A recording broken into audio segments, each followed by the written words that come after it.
Ethan himself basically admitted already multiple times he doesn't think any of us did that intentionally. And he Oh would be boy. right. Do I think any of them actually like wanted to put a swastika in the photo? No, Yeah. that's no. I don't actually think that. The chances that they did on purpose is close to zero, right? So I'm not accusing them. I picked up. This is so consistent with the way that he has behaved for the past year, by the way. On the one hand, he says, I don't think it's serious. On the other hand, when he wants to use it as an argument, he's like, this is the most serious, most severe escalation of anti-Semitism against Purpose is close to me. You zero, are putting right? me in So harm's way. All this shit. And it's like, so why are you accusing people of this if you don't even believe it yourself?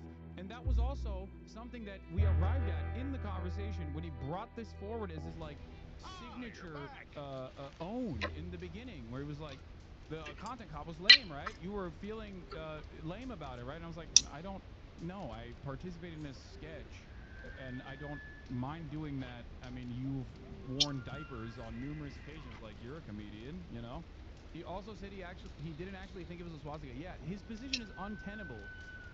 Yeah, look, this is the other point that I'm making, which I think is important to address here. Ethan's allegiance with some of the worst reactionaries online simply because they hate me is so odd because it directly undermines his position of someone combating anti-Semitism.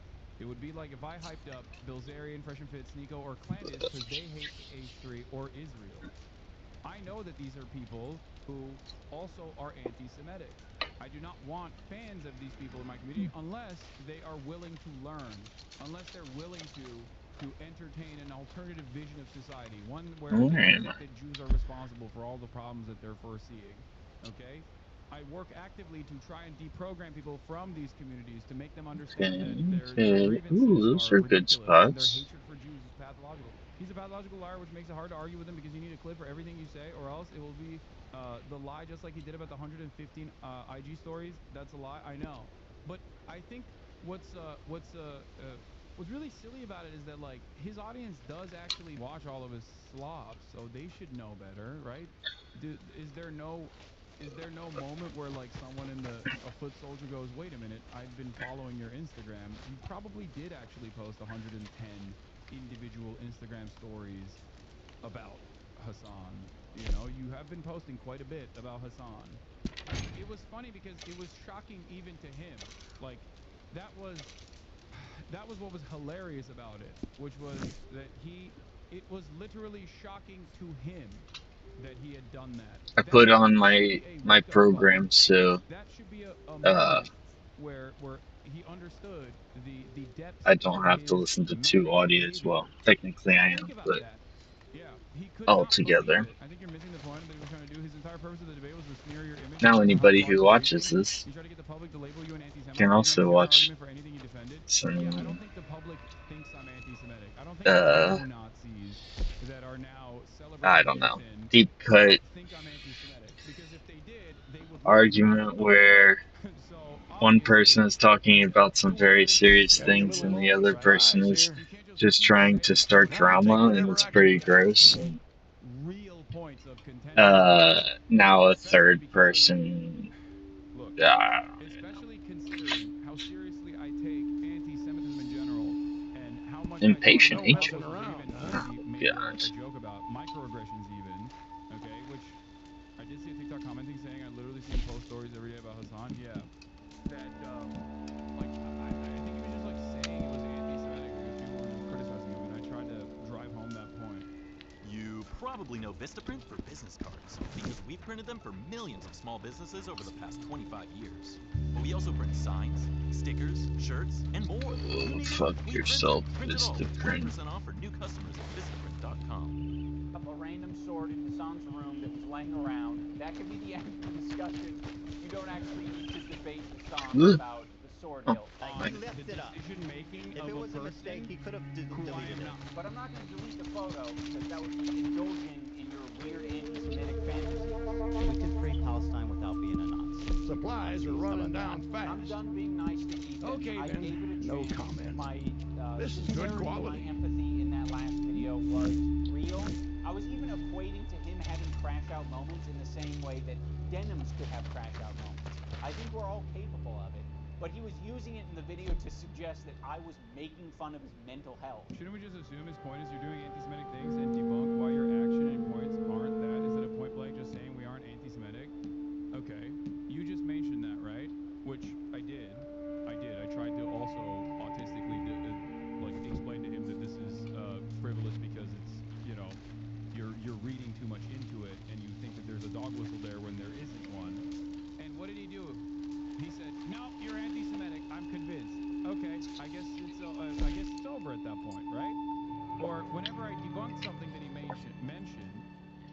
recognize it, and then go, this is too boring. Let's move on. Don't you want to make content? Like, no, I don't. I don't want to make content out of this. To my good friend Ian of 8 years, I really appreciate you weaponizing my mental health against me. To make Ethan crash out. He's having a parasocial, weird crash out. People can have crash out moments. Maybe if Ethan's able to get some help. Dude, I'm not making fun of your mental health. Every example you used was me basically saying that other people are trying to affect you.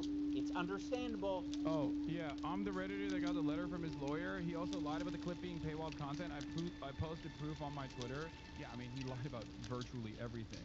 You missed the point on Hezbollah killing 500k Syrians as a fact-running defense for ISIS, Al-Qaeda, and Assad regime? No, I didn't miss that point. I actually mentioned all of that, with the exception of Al-Qaeda, I believe. I said, when you say Hezbollah committed 500,000 deaths and sit in front of a photo of a hollowed-out city that was barrel-bombed, you're actually running defense for all of the deaths that ISIS and the Russian Air Force and the Assad government actually committed. I did say that. See, so here's the problem, though. Because it was a 5-hour-long conversation, I think that gets lost in the sauce. I think a lot of people just, like, kind of didn't hear me, or maybe they didn't see it, or maybe I did say that. There was a lot of, like, semantic differences, I guess, that he tried to point out in order to draw out some kind of inconsistency, but it was ridiculous. Proof of the lie directly from his lawyer. I am licensed attorney for the copyright. Ethan debates anti-Semitic Sneeko fan. The work is exclusively available on my client's YouTube channel. The infringing clip is derived from timestamp of the work. The infringing clip is a separate copy of the work and is not an embed of the original. Rather, the infringing clip appears to reside on Reddit servers. My client has not authorized the creation. So it wasn't even a paywalled content? Is that what it is? Ethan and Dan confirm that posting the snark will get you banned. The infringing post. The infringing post contains a clip, the infringing clip, for my client's copyrighted video entitled Ethan Debates Anti-Semitic Sneeko Fan. By the way, even if it was paywalled content, I still think it's ridiculous. It's a frivolous lawsuit. It's a frivolous lawsuit directly created as a way to extort and also put pressure on people who do not have the financial opportunity or the financial circumstances to fight back against a much wealthier person who has the time to engage I have in to see the madam. If you're going through this right now, Ethan, we all go through this.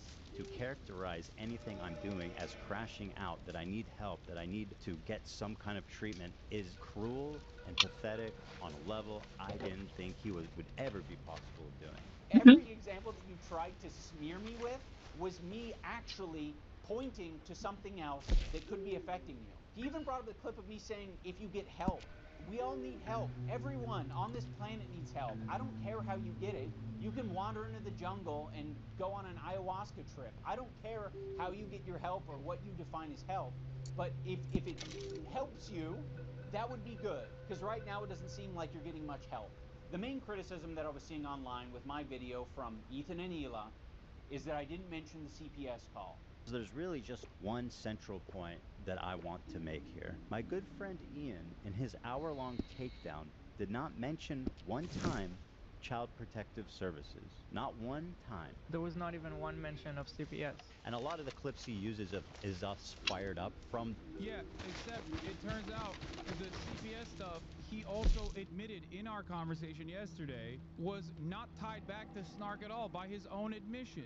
It's just basically something that he packaged together without any evidence. I think that I have whatsoever. broken down all of the Like, fish I have. a lot of people just keep going along with this. I don't understand. Even if it was Snark, I don't even understand how that would tie back to me. But let's say, Water near me? like, it just doesn't make any sense. Like, these are not my subreddits. His subreddit is directly controlled by him and his moderators. And his subreddit has done virtually everything that he says Snark is doing to him.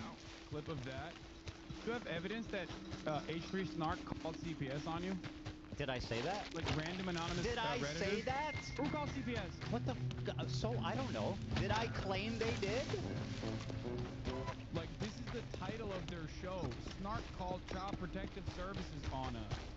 Like, that doesn't make any sense. Like, how can people look at this and go, man, he really presented himself in this, he really presented himself as an honest broker here. He kept his composure throughout the process. Like, okay, well, he just lied about everything. You know what I mean? And I actually did retort. I used his lies over and over again. I was like,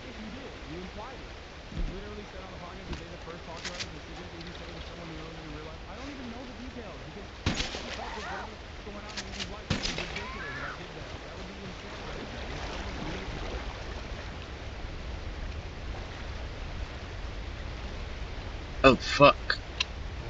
One thing that I will say, Uh-oh. one thing that This is I not will good. say, by the way, where Oh. obviously his gaslighting absolutely works on me, is I'm still in that process going, you know, maybe I'm going to give you the benefit of the doubt. One of the greatest examples of such gaslighting happened in real time, in a sequence of like 10 seconds, basically, where he said that I did October 2nd, right? Like, I know he misspoke. I understand that he misspoke. I'm maybe still giving the benefit of the doubt to Ethan, but like, yeah, he misspoke. I heard that and I said, what do you mean? I did October 7th? What are you saying? And he quickly said, oh, are you hearing stuff? Are you hearing stuff? And he gaslit me in real time. Like, that's so crazy. Like, how is that not an immediate reaction? How is that not, like, that being the immediate reaction, how is that not ringing any alarm bells in any of the girly pop nation's minds that, like, maybe he's the one who's the narcissistic manipulator? My friend, the issue at hand is your behavior. No, I think the issue at hand is the gaslight. No, this isn't the wood. This isn't the clip that I'm looking at. You even said you don't even know where he lives, too, so how could you even be the one to do it? Yeah, I mean, I don't even think he thinks it's me. Oh, this is the one, yeah. On this, why have they not led to any real prosecution? They're dead. No, They're dead, you moron. What do you mean? First-hand testimony in this They regard. killed all the Hamas operatives in You? Israel. I killed them? What? Are you? Why are you Are you saying dead? no? They're dead, you moron. What do you mean? First-hand testimony in this They regard. killed all the Hamas operatives in You? Israel. I killed them? What? What are you? Why are you saying you okay? you killed them? I said they. Why the fuck would I say you killed them? That's insanely stupid. Are you okay? Hallucinating. You shouldn't retweet it though, because Liberty Mutual is all she talks about since we saved hundreds by bundling our home and auto insurance. It's pronounced Biberty. Biberty. Nice try, kid. Only pay for what you need. Since you agreed he misspoke, brother, if you don't understand that the main point of contention here is that he immediately went to gaslight me and caused me to believe him instantly, okay? He immediately went to gaslight me, and I believed him. That's the point here, that, like, his first response instantly is to not go, wait, I might have misspoke, but instead to go, no, I didn't, you're stupid. Are you crazy? Are you crazy? Are you crashing out? Like, come on, dude. Like, that shows me being charitable to him even in that moment where he's, like, smearing me with the worst smears possible. Come on, chatter. The day the CPS yeah. came to us, So, like, without a lot of without even explaining that at least that's the context, it's pretty cowardly. I wonder why I wouldn't mention the CPS call. Could it be that the CPS call happened the same day that you were shit-talking me? And I didn't have any chance to defend myself. You just immediately, in the same podcast, right next to each other, said, CPS call was very traumatic. And then you said, and you linked those together, you kind of layered those flavors, and then Anissa and I got a bunch of harassment. We had nothing to do with the CPS call. What are all these comments on your Reddit saying, like, it happened because of the CPS call? I don't entirely blame... Yeah, that's the other thing. Like, there's a lot of... You know how, like, there's the double Nakba situation that Ethan engaged in defense of the inception of the State of Israel, saying that Arab anti-Semitism caused Jews to become Zionists? A horrifying thing to say, especially when you're talking about the planned expulsion of Palestinians in comparison to other countries that are not related, right? Other Arab nations that you can only attribute to the same kind of sentiment if you are an anti-Arab racist. There's a lot of there's a lot of this going on here as well. There's like, oh, you did the CPS call actually. Like, it turns into we don't know who called CPS to actually Hassan and Ida called CPS. In the minds of his audience, they literally go around being like, well, your audience called CPS, that's why he's actually frazzled. And it's crazy to just, like, attribute this kind of shit. Like, if Ethan, God forbid, got into a car accident tomorrow and came out and said, I got into a car crash because I hit I got into a car crash with a snarker without any evidence whatsoever, and then attributed that to me, everyone would say I did the car crash. What are we doing?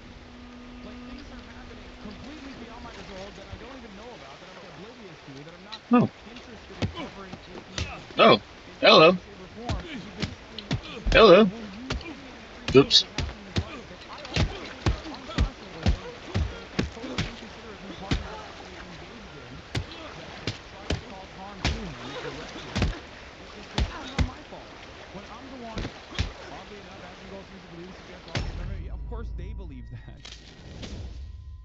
Your audience for getting confused because number one, it's a cult, and number two, you can't even get the timeline straight. Hello? So if anyone's watching your dumbass, their brain is also going to get scrambled. Be friends as long as they're getting something out of it. So again, he's not showing the context. What was the okay, I'll play this part. Did you guys ever find the context of what I was Struggling to talking recall about? the context of him shit talking our intentions as friends. Here, because I feel like I wasn't even talking about him. I could be wrong. I just don't remember ever saying like. If I did say that, I thought you were talking about him. About Anissa and Ian in that clip. That's the same clip of It's all the when part of the CPS same was clip. called. Yeah. Same clip. It's part of the same conversation. You completely wiped your brain of what happened during the CPS stream. That's not my fault. That's no one else's fault but yours. All I wanted for you to do was say the bare minimum of like, hey, this is not true about CPS, whatever, like the bare minimum. It came up because they were talking about it on their podcast. By the way, they're the ones that like started this conversation by talking Where's about the it. They're like, hey, I'm not getting involved. Yeah, look, extreme timeline confusion. We expressed sympathy for Ethan and Hilo on our podcast 4 days after he attacked us. I think that was their response after you guys initially called him out. This is what I was talking about. You cannot. Like that's also a huge issue is Ethan can't remember 90% of the shit he says himself. I know, but like, why is his audience treating him like he can? Why is his audience treating this as though it's deliberate or as though it's actually what took place? This is my question. This doesn't make any sense. He goes back and forth on all of his positions. It is incredibly inconsistent. Even if we're going to attribute it to his memory loss or something, I find that very strange that other people are taking this seriously.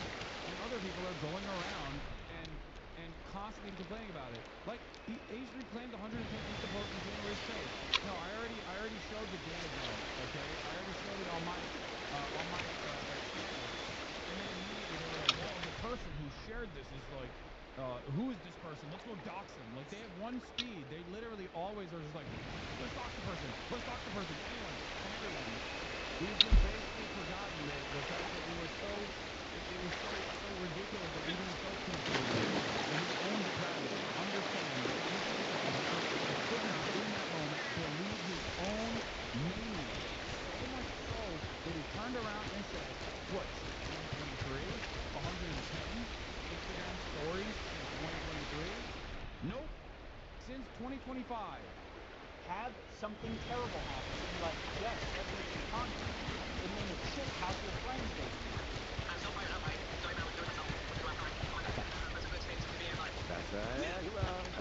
And a lot of the clips he uses of he got fired up from the day of the CPS came to us. For anyone confused about the timeline, Ethan was talking shit about us on his Instagram before any CPS shit. He was also talking shit about us on his podcast before Hello. any CPS shit. On March 7th, CPS How's it going? and that same day, they decide, let's... Ma'am, are you in need of assistance? I see you have a lot of arrows. And sir, I think you might have some dynamite attached to your back. It would be a real shame if someone accidentally shot it.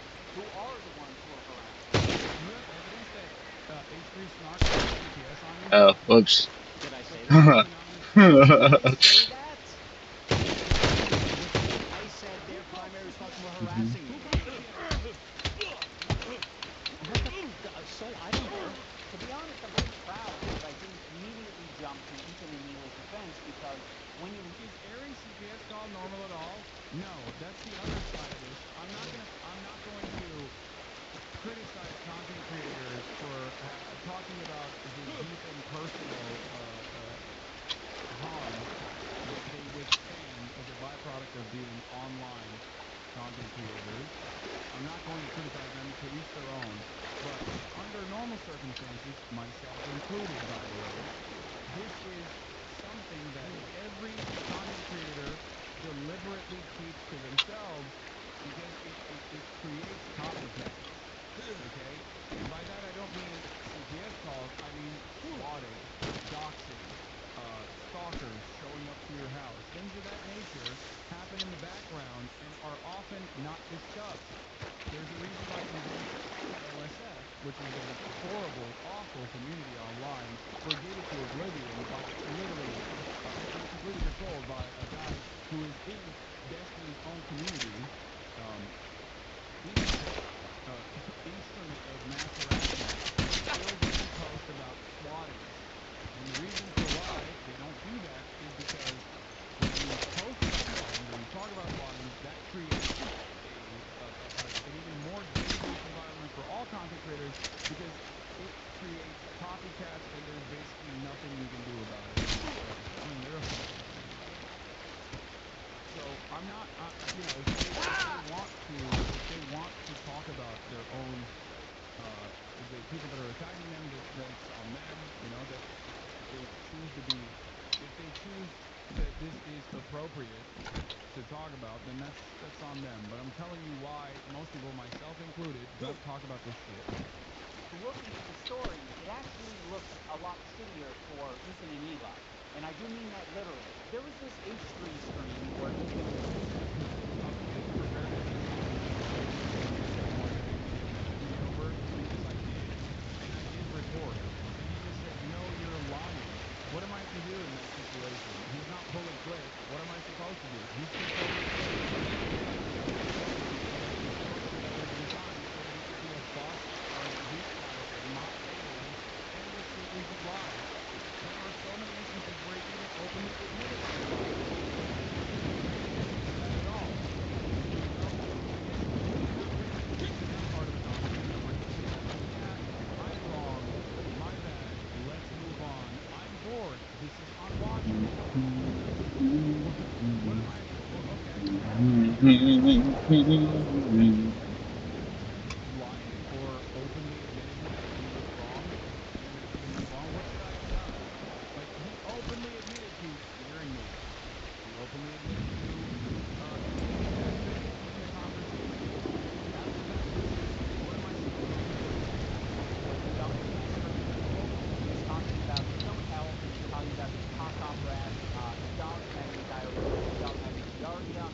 diarrhea.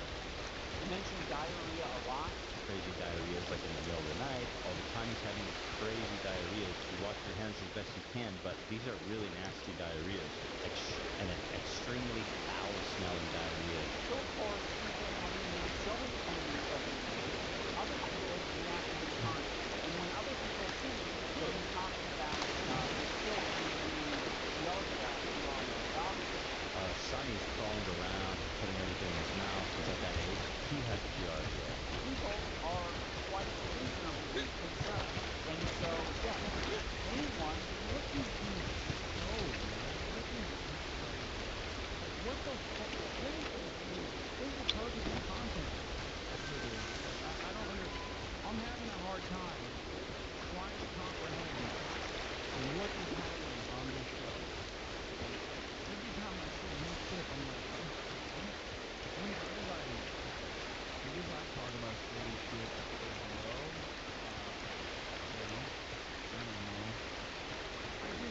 I don't know if, I don't know what comedic point she's going to be here, but I guess regardless,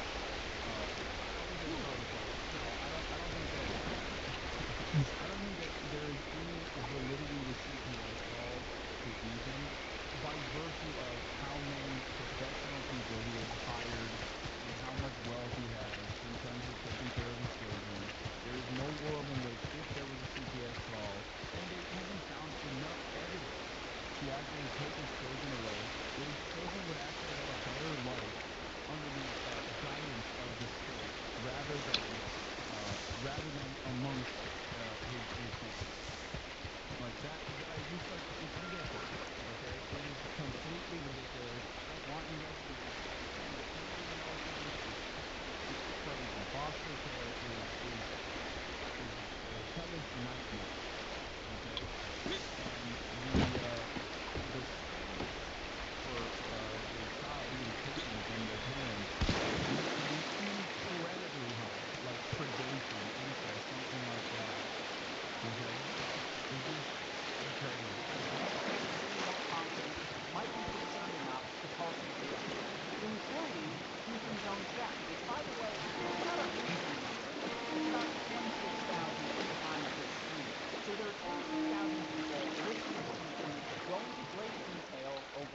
8 minutes about diarrhea, viscosity of diarrhea, his child having giardia, him and his whole family having giardia. They're calling it the poop house. Now what Ethan does, instead of taking any responsibility for sharing too much on his live stream, is that he decides to attack specific creators like Denim and say she was the source of the CPS call because her chat was reacting to Ethan and saying, wow, this is concerning. Is on her platform right now advocating for our children to be forcibly removed from us by Child Protective Services. The problem with the CPS thing is that Ethan has proven to be a manipulative piece of shit. So when he calls on me to defend him, what the am I meant to do?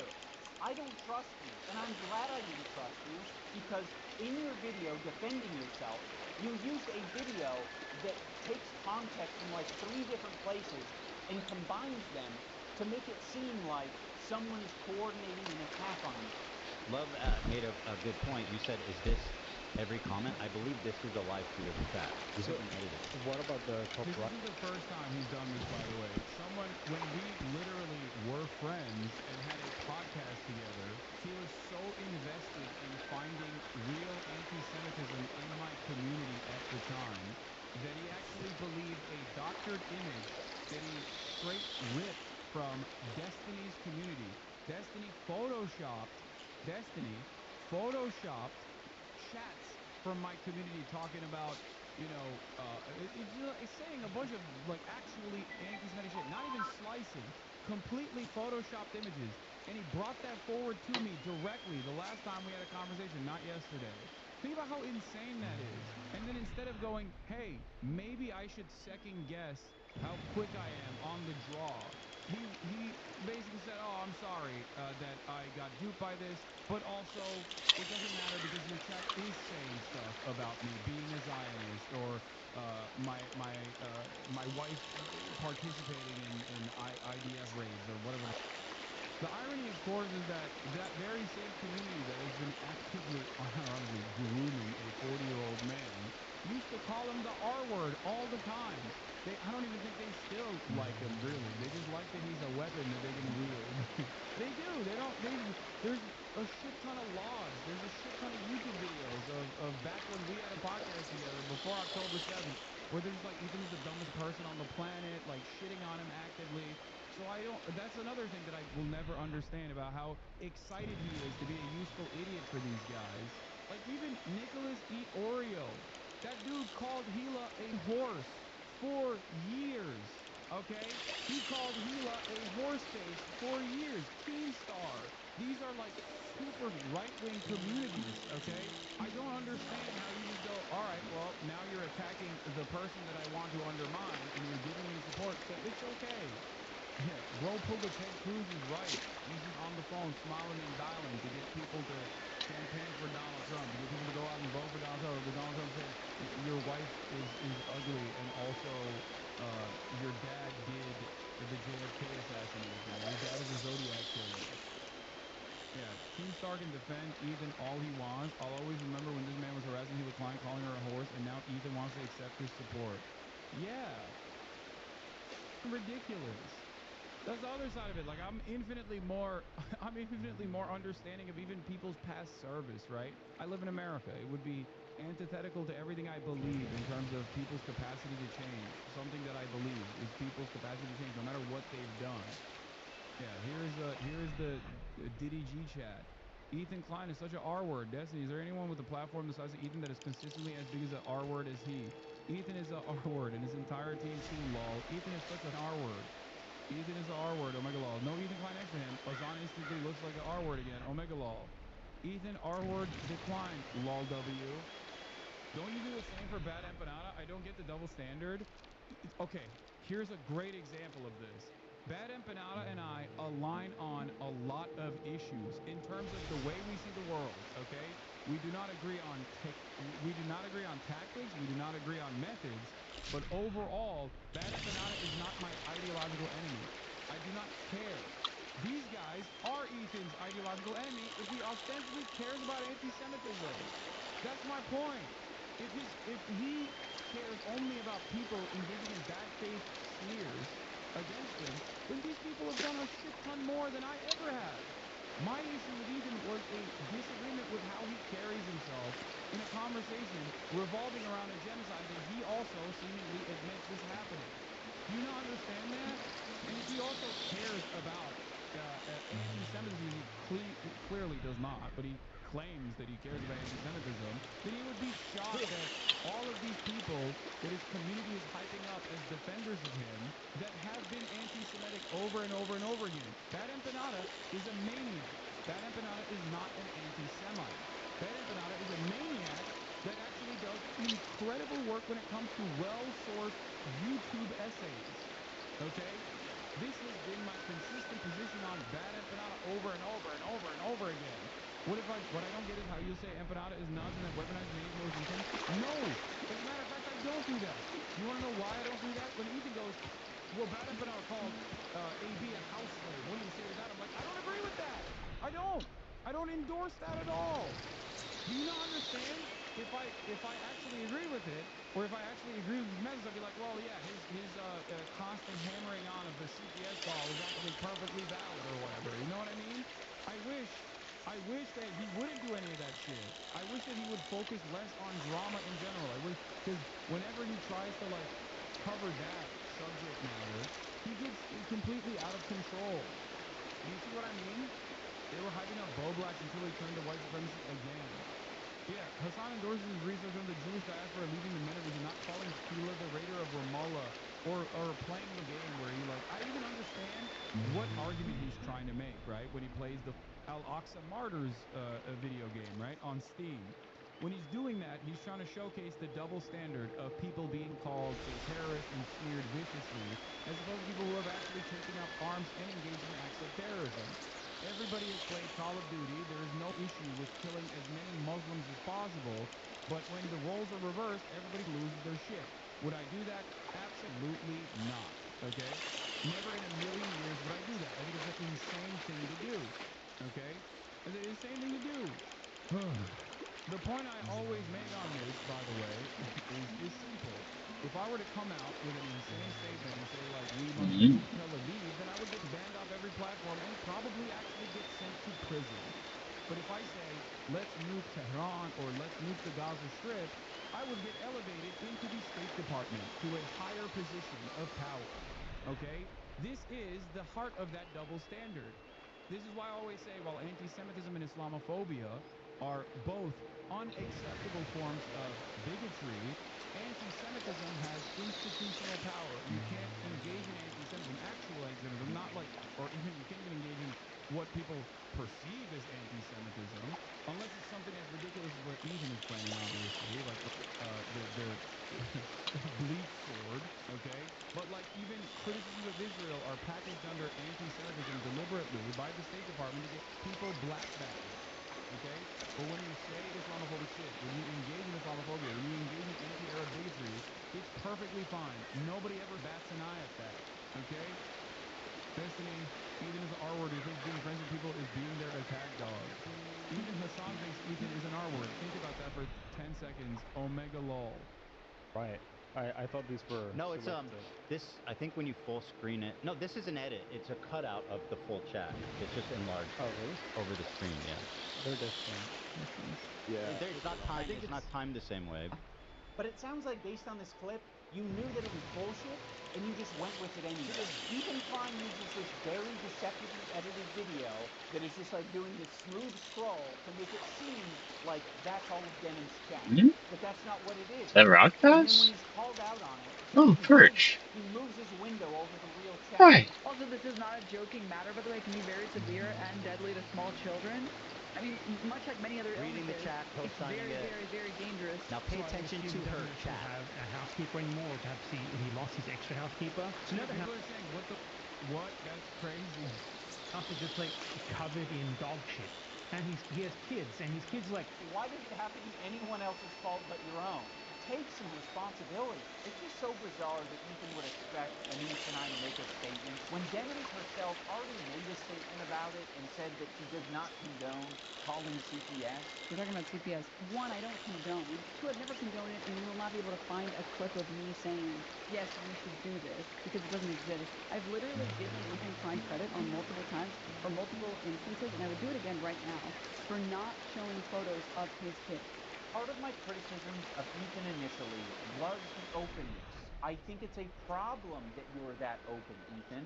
Well, you know I'm very open about everything. As part of how I wanted to conduct myself and how I wanted to relate to the audience is to be open. According to content video, people in the comments are not even giving this video the benefit of the doubt. Just hate commenting and leaving. How do you reach people like that? I don't know. It is what it is. You can't win them all, chat. Do you see what I mean? You can't win them all. You just have to chip away. As possible about everything in my life. It is not strictly a benefit to be as open as possible on your podcast. I don't think Ethan particularly cares about any of this unless it has to do with him. I think because he kept asking a question and then telling you to stop talking so long after you would talk for like 5 seconds, crazy stuff. I know. Ethan was just sharing his thoughts, what we were thinking, we were speculating. Sonny's crawling around, he's putting everything in his mouth, he's at that age, he has Giardia. We were speculating. And now, Ela has Giardia. Shut. Be open as possible about everything in my life. Really? I said like that. I don't know, dude. The internet's too weird to give out all that information. Oh, you don't even want to say how many because you're afraid that it will by all means, compromise keep your talking privacy. about it. On top of Ethan characterizing me and my wife as anti-Semitic, he also takes a dig at my tattoos. Bro, you literally look like a free tattoo pack that you get for 25 cents from a windy thing, bro. Like, literally, my kids have cooler tattoos from Chuck E. Cheese. Bro looks like he just went to the menu and was like, I'll take that one, that one, that one, that one, that one, and that one. I have quite a few options here.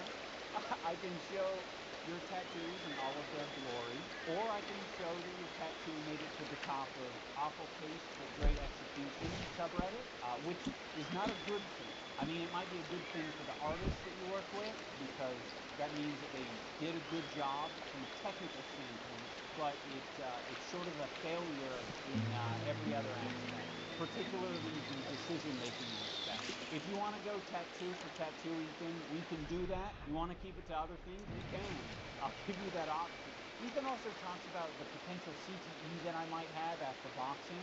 Yes. Ethan, your whole system is scrambled. No, your brain is scrambled from getting punched in the face too many times because you don't understand the situation. Some people are saying the CTE is starting to take effect, I guess. That would be comforting if there was some explanation, at least.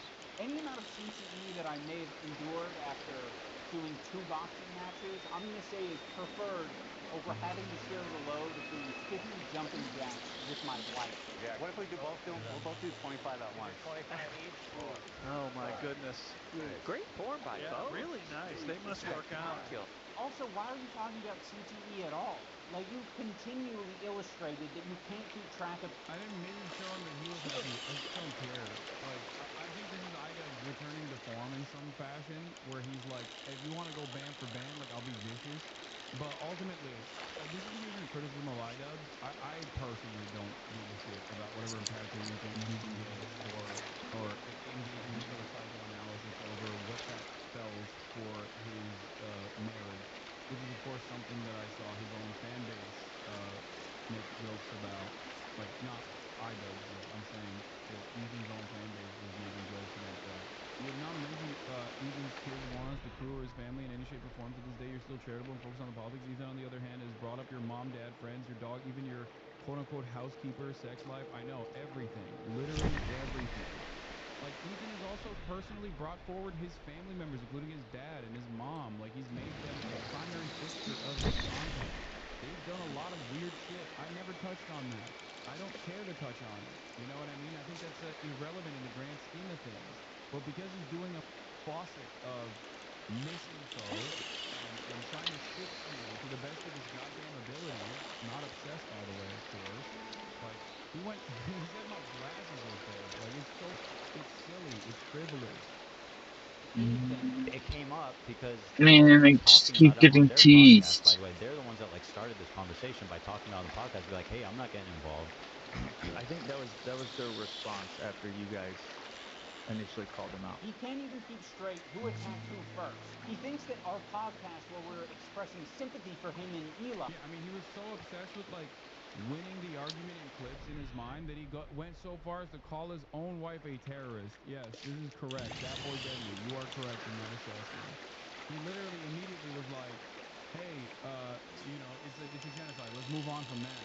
And then whenever I was like, "Okay, if you believe it's a genocide, then why do you think that it's appropriate for you to constantly cover? Like, what do you think is more urgent? What do you think is more significant? What do you think is more severe?"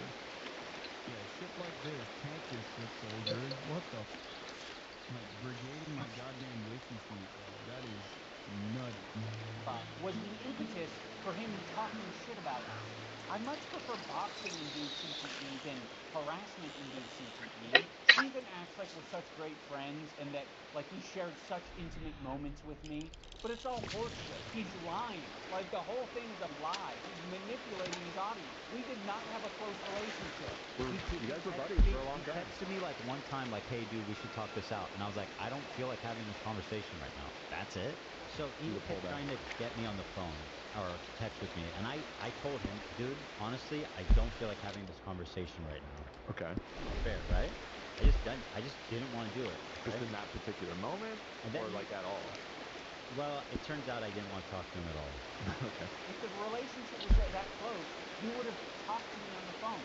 He wouldn't have shit-talked me. He would be curious where my brain was at and where I was coming from. There's this moment in the content top where I'm trying to give an example of the cycle of harassment. Have you ever been in a comment section and found someone to argue with? It doesn't stop. It can literally go on forever if you don't want to touch grass.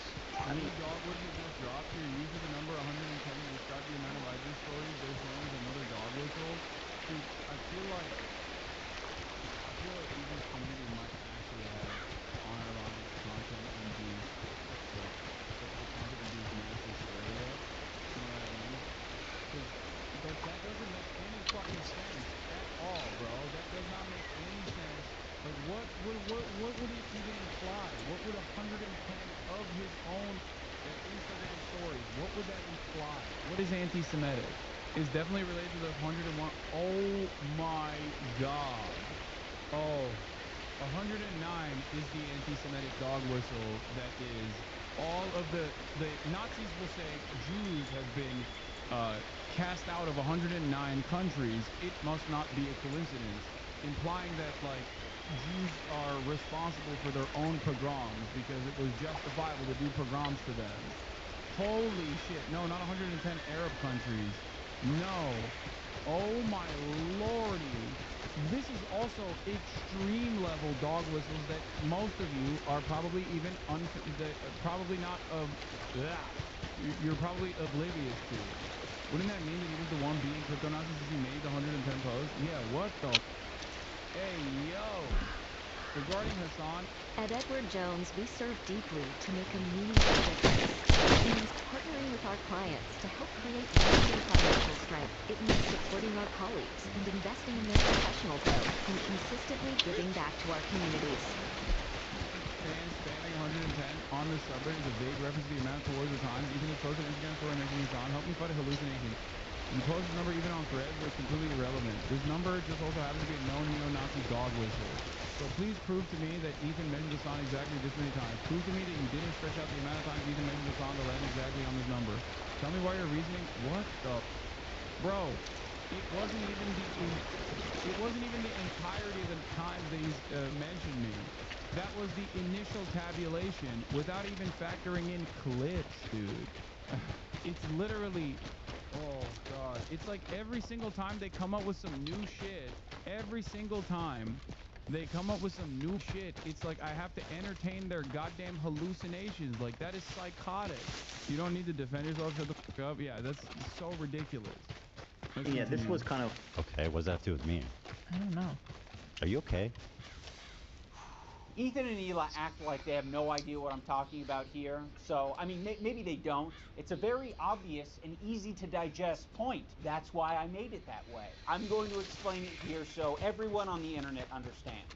When you have a podcast where you are constantly emotionally dumping and saying things just off the top of your head, and you're attacking other people randomly, maybe from your perspective it's not attacking. Maybe you're just commenting on someone else's situation. He's got to be one of the most visually repulsive people. FaZe Banks, like, in my opinion, he's somewhat repulsive to look at. And be pedophile. That's crazy. Whoa, what the? Saying that about Brother Banks is unacceptable. Bridge too far.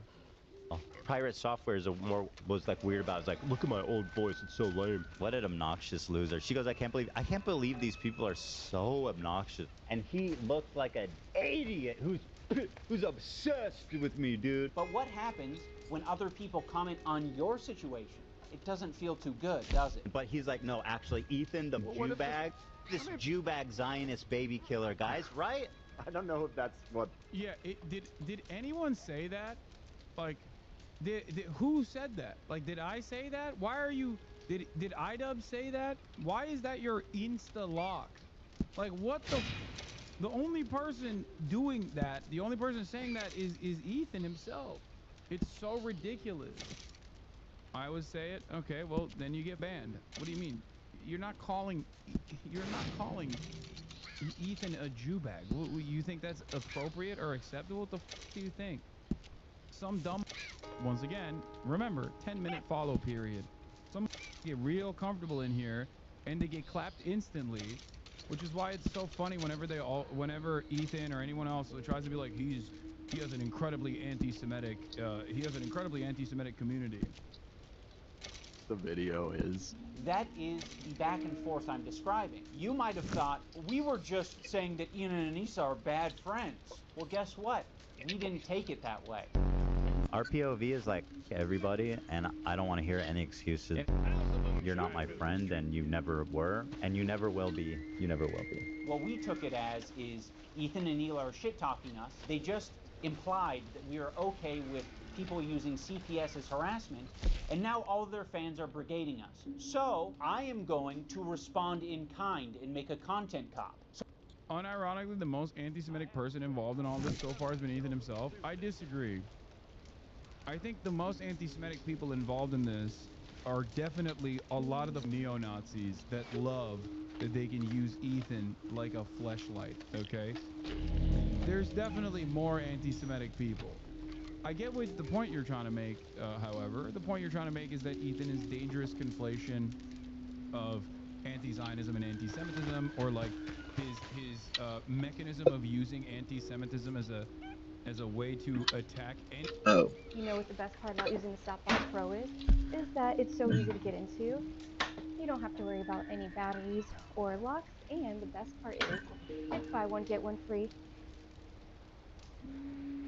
My eyes are like a way to shield himself all from any sort day. of, like, valid criticism in terms of It's like I got coverage around this all thing that kinds he of. considers to be a genocide as well.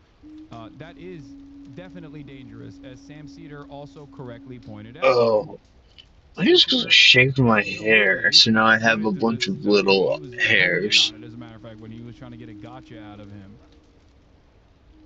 So yes, that is what the cycle of harassment looks like. Ugh. Okay, what's that have to do with me? I don't know. How about you Nazis? How about that? You might think that all the harassment you're getting has everything to do with your politics and your idea of Israel-Palestine, but a lot of my gripes were centered around you dragging me into your shit. You know, you knew that you were going through a lot, and you were saying, I'm hurting, I'm now going to make them hurt because they're not putting their head on the chopping block. You're a piece of shit. I'm sure there's anti-Semitic people that are attacking you guys, but they're not me, they're not Anissa. It's not Hassan, it's not all of these other creators that you're attacking. You're not the biggest victim on the internet, Ethan. Other people can experience a horrible time. And guess what? They're not getting this other benefit, which is 26,000 viewers. You're getting a lot of money and a lot of content, a lot of things that you care about from these beats and from this harassment. There are a lot of people that you've just bullied and they have nothing to gain out of it. Frogan isn't making a bag from this. She's not getting content out of this. Yeah. You're attacking her in relentless ways and endorsing so much worse harassment than what even you sent her way. Yeah. The shitty, which his own crew actually recognized, which he complained about when they recognized that. he said and posted about Frogan over the past years is Very like nasty. insanely nasty shit. Yeah. Worse than anyone I've seen. If this is true, absolutely mind-blowing, insane shit. Hold on, it's not worse than anything you've seen. How could it be worse than anything you've seen? Literally, no. I guess He was not. very nasty. Well, I'm just saying, people like want to like get lay down. I'm talking about and specifically against Frogan. But like he called her fat, right, and ugly, which like there are wake-up calls after wake-up calls after wake-up calls for members of his community that see him engaged in everything from the most self-centered, most narcissistic, childish way possible. What about me? I am actually the biggest victim of all time. Me. Like, I've made it a point to always mention that regardless of the financial hit or regardless of the endless amounts of harassment and maybe even legal, like criminal repercussions that might come my way, that my commentary on this issue is important to me, and I don't care about the penalty because it's inconsequential in comparison to all of the real victims that are experiencing a genocide. Okay? It's nothing. It's absolutely nothing. So even when people, or even when I personally bring up like, oh, after October 7th, like a third of my community left, that was a major exodus. That made me feel horrible because it made me feel as though people were just completely oblivious to what was actually unfolding. Okay, what legal things might you face? I mean, this administration is so insane. Who knows where this will go? I'm not saying, I'm not doing like the David Pakman thing of like, oh, the admin told me not to leave the country or anything like that. But who knows? Who knows where this will go?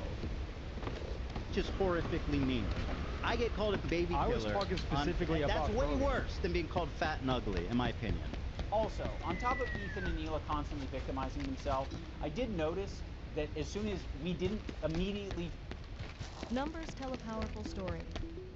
And when it comes to energy, few things Jesus are as impactful Christ, as these solar. ads are Let's break down insane. solar's power in 5 key figures.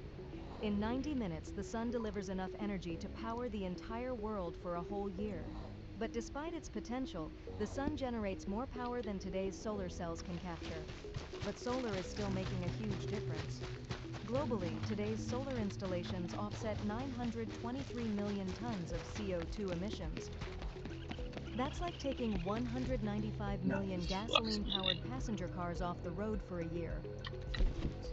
But the U.S. uses around 4 trillion kilowatt-hours of electricity in a year. To power that with solar alone, we'd need almost 77,000... Jump to Ethan and Neela's defense. Ethan took that to heart, and he started to make that his employees' problems. Instead of just, sucking it up and taking it on himself, he decided to imply that... How do you, General you, try and identify real anti-Semites who hide behind the term Zionism? Like, it's so easy for these actual races to just use Zionism as a term, as a gateway to their beliefs. How do folks dissect people's true intentions? Whenever start talking about the Talmud, that's a really good example. Whenever hyper-focus on Mossad doing any sort of like blackmailing operation, which is true, they have, right? But only talk about Mossad. Whenever people talk about the mutually beneficial relationship between the United States of America and Israel, and make it seem as though Israel is the party that controls the United States of America. Is the Israeli lobby very influential in American politics? Absolutely. Are there a lot of Jewish advocacy groups that masquerade as Jewish advocacy groups when in fact their sole purpose of existence is to either do social conditioning for Zionism or directly defend the state of Israel, as we have seen in this past year in the way that even like the Congress of Rabbis have basically weaponized their religious status as a means to criticize other Jews that are speaking out against this genocide. Absolutely true. Having said that, I'll tell you what, a lot of anti-Semites, from what I have seen, that masquerade as people who are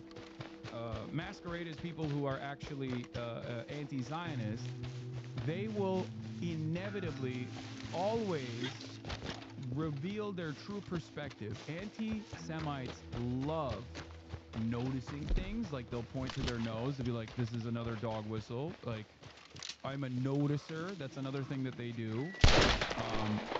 They'll almost always reveal their real, true nature. They cannot stop themselves from constantly bringing everything back to Jews. Okay?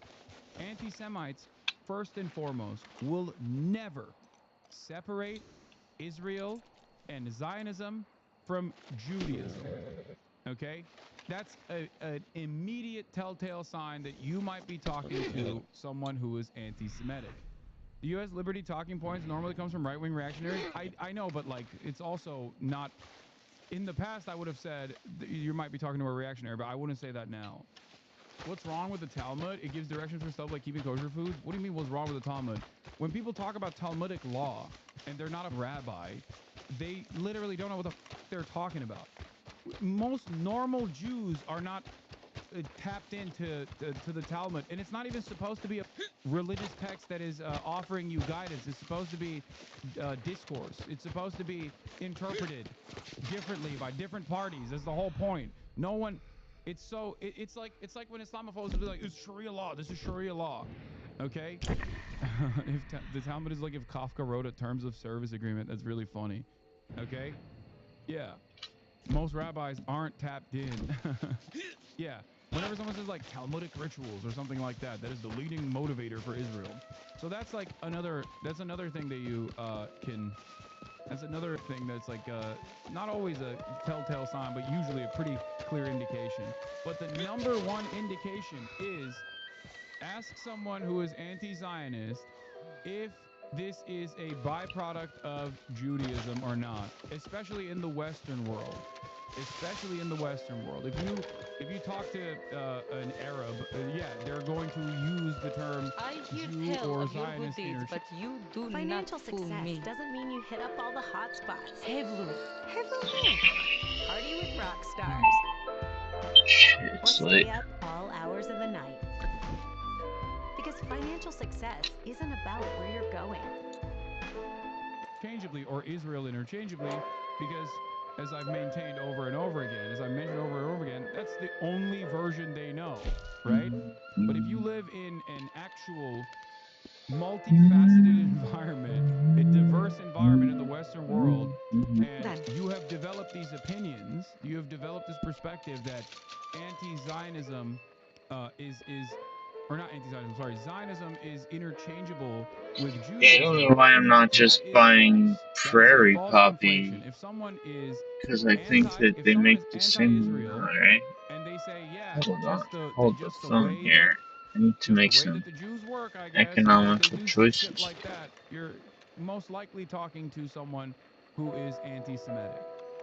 Another one I've seen anti-Semitic say is Jewish media as opposed to Hebrew media or Israeli media. Jewish media, no, that one is that's not that relevant. You're talking about if you're talking about Israeli media, that's not like. Ironically enough, Jews do control the media in one place on the planet, and that is Israel. that much is, I mean, that's a meme. But if they're talking about like New York Times or whatever, once again, and they say, oh, it's Jewish media, then yeah, they're anti-Semitic. So none of this is exactly helpful. Wait, why?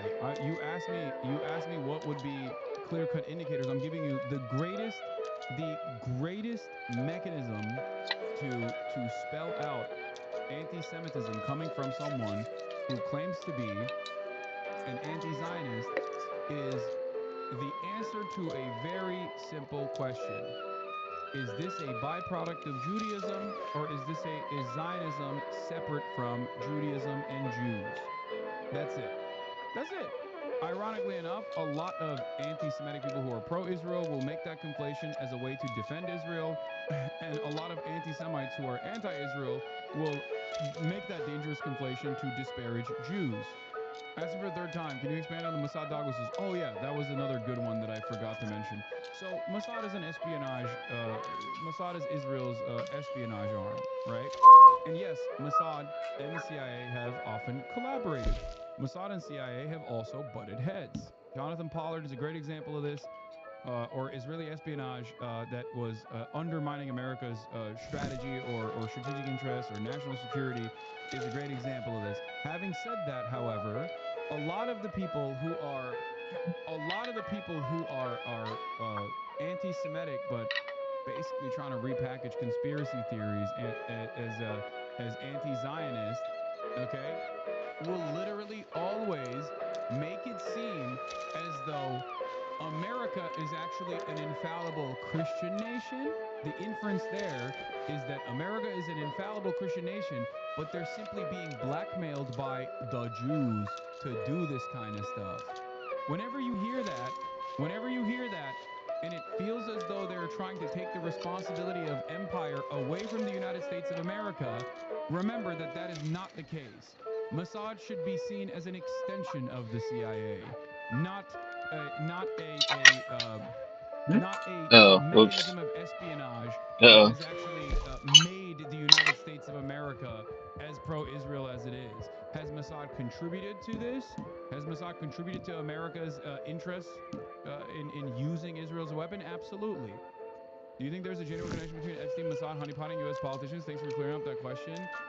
Again, if you think Epstein is simply a Mossad asset and was seemingly allowed to operate on U.S. soil without any sort of CIA involvement, that's crazy. You are abdicating the responsibility of... There's a lot of reasons why the Honda CR-V is one of the most popular Jesus H. SUVs on the Christ, road. man. How many CR-V is fucking fun to ads drive, can this and it's a fucking great video deal. It's got a get? ton of award-winning features and loads of space inside. But most of all, it's a Honda, and that means American imperialism away from the actual country that is most responsible for it. Do you understand? It is closer to the truth to say that Mossad is an extension of the CIA and not vice versa. That's why the likes of Ian Carroll, for example, will often. That's why the likes of Ian Carroll will often come across the argument, and they do a decent job of hiding their anti-Semitic tendencies, but they will every time you listen to what they're saying, it almost comes across as like America as a nation is actually good, okay, and has a lot of good output, but they're simply being manipulated by the Jews by way of Mossad to do some bad things, okay? And while there have been influence operations, obviously, as I described, right? That does not mean that America is letting it happen because of this, because they're being mind controlled by the Jews. Also, ask them about the Holocaust. That's another thing. Anti-Semites cannot stop themselves. They cannot. Like I I do not said, trust at you. the end of the day, an anti-Semite will reveal their true position to you eventually. They cannot help themselves. They want to constantly tell you, like, no, you don't understand. Let me tell you about Jewish mind control. I find it crazy. 70% of your coverage is about America being demonic for allowing this, and 30% highlighting the atrocities that Israel commits, yet somehow get tarred as being anti-Semitic. No, the reason why that happens, for the record, let me tell you something. Do you want to know why that happens? Ethan actually revealed that in a really funny and really selfish way in our conversation. In our conversation where I asked him dead on, like, why do you care less about Candace Owens, who you and I both agree is anti-Semitic, going on Theo Vaughn than someone like myself? Ethan in that conversation turned around and said, does anyone have the clip? That he respects Candace Owens. And that he respects Nicholas Fuentes because they are out and about anti-Semites. Let me see if I can find it. I think I reposted one. Hold on. You know those cringe people that go to college and then come... Hold on. TikTok time. How the f do I get to my profile? I always have a hard time finding my own goddamn profile. Oh, here it is. Where is it? Oh, here. I'm gonna answer. I'm gonna answer. Okay. Your form of anti-Semitism is way more insidious because it's silent, it's tricky. She's out there just saying what she believes, and I respect her for that. Nick Fuentes is just out there. Nobody knows that what's his stance on Israel. Candace Owens' stance on Israel. But you're tricky. What you do is deny the heritage of Middle Eastern Jews, stuff like that. You accuse them of being always the oppressor, always. Everything. And by the way, you spent the first part of this debate calling me insane for what I think most people would perceive as blatant, obvious anti-Semitic acts. You see?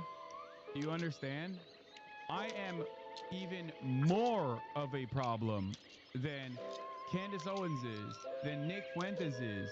Why? Because I hide my anti-Semitism, whereas they are open about their anti-Semitism. You know who feels this way? Well, aside from Ethan, the likes of the ADL. Why do they feel this way? The reason why they feel this way is because it is infinitely more dangerous for someone like myself in the short term. It is short-term thinking. If your goal is to preserve and defend the interests of Israel, I hear I tell am of your a good deeds, but you significantly do bigger not threat fool in me. the short term than someone like Candace Owens or Nicholas Fuentes is. Why? Because this is an anti-Zionist Jewish social conditioning seminar, okay? Everyone... Savings you just can't beat.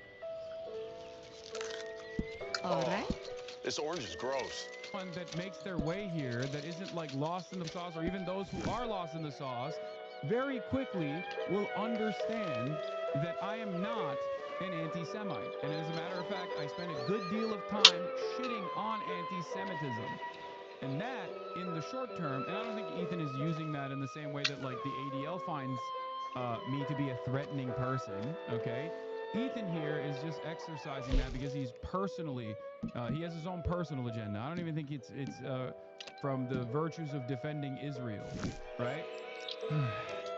As an original H3 fan who found you through leftovers, the sagas made me realize Ethan has managed to make this all completely about himself and his personal grievances using classic All Lives Matter plus the complex historical situation and issue that is not complicated. It's convoluted but clear cut what the right and wrong side of the issue is, and Ethan has taken it upon himself to use his entire platform to run Hasbro. Thank you for recognizing that. That was my point. Do you see what I mean, though?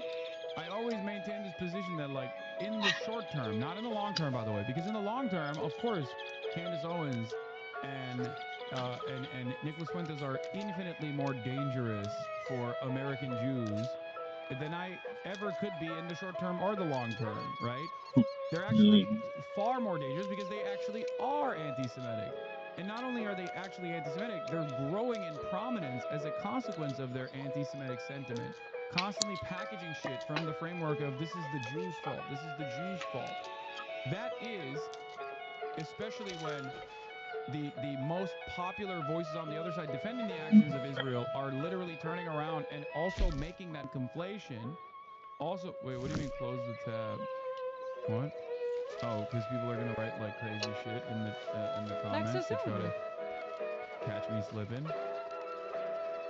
Here, I'll just hide the noties.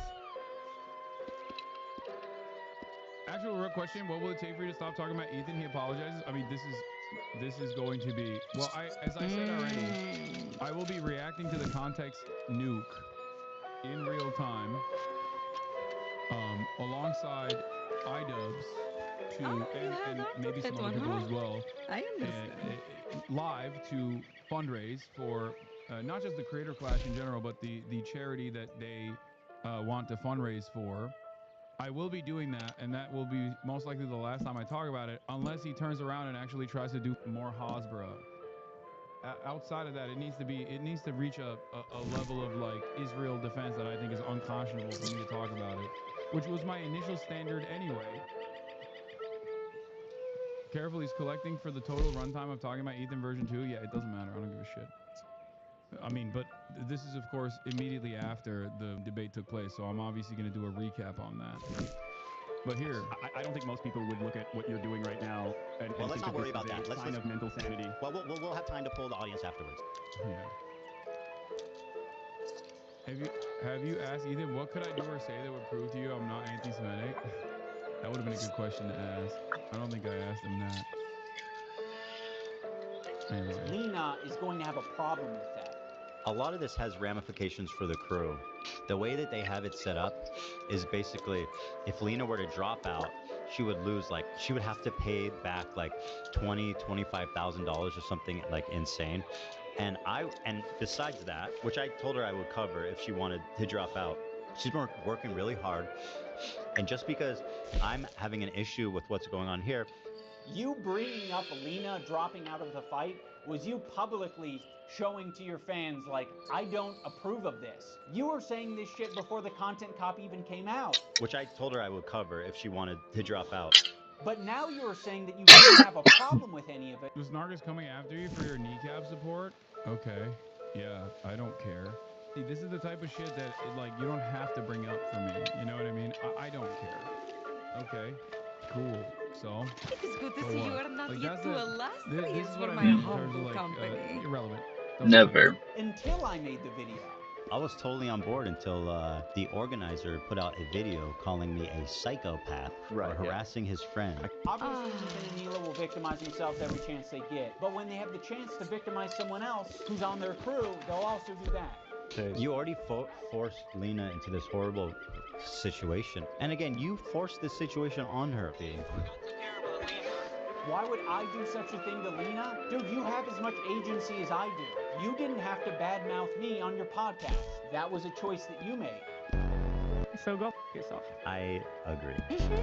My good friends who I stood by after all these years can't find a spine to speak up. Oh, the organizers of this event are not jumping to my defense? All right, well, maybe instead of shit-talking them, maybe I should zip it. So go yourself. I agree. You already forced Lena into this horrible situation. And again, you forced this situation on her. By the way, iDubbbz, Lena's having a panic attack. So go yourself. I agree. But you're just lobbing it to me and Anissa. I'm lobbing it back to you. You're the one who brought it up. If you lob it back to me and you say, well, I didn't have your back publicly. Well, f you. I'm going to lob it back and say, you're being irresponsible on your podcast, and you're not taking any accountability for the shit you're putting out online. I think that's going to do it for this video. There's a lot more that I can share, but I'll save that for the future. And in closing, I will reiterate so that, you know, there's no ambiguity about it. Anissa and I are no longer involved in Creator Clash. We're stepping down completely. We hope that the event is a massive success this year. We hope that all the... In a world where you've constantly been told what you can't do, who will you choose to be when presented with something different?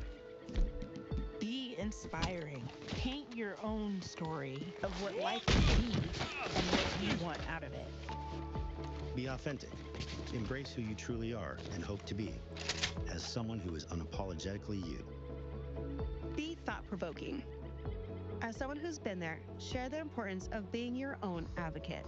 Because schizophrenia shouldn't change who you want to be.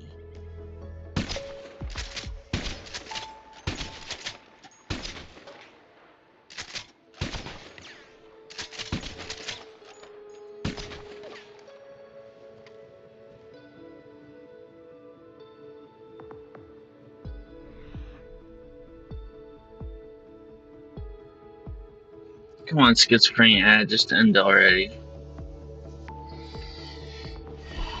You're destroying me because I know as soon as I do it, it's gonna be over.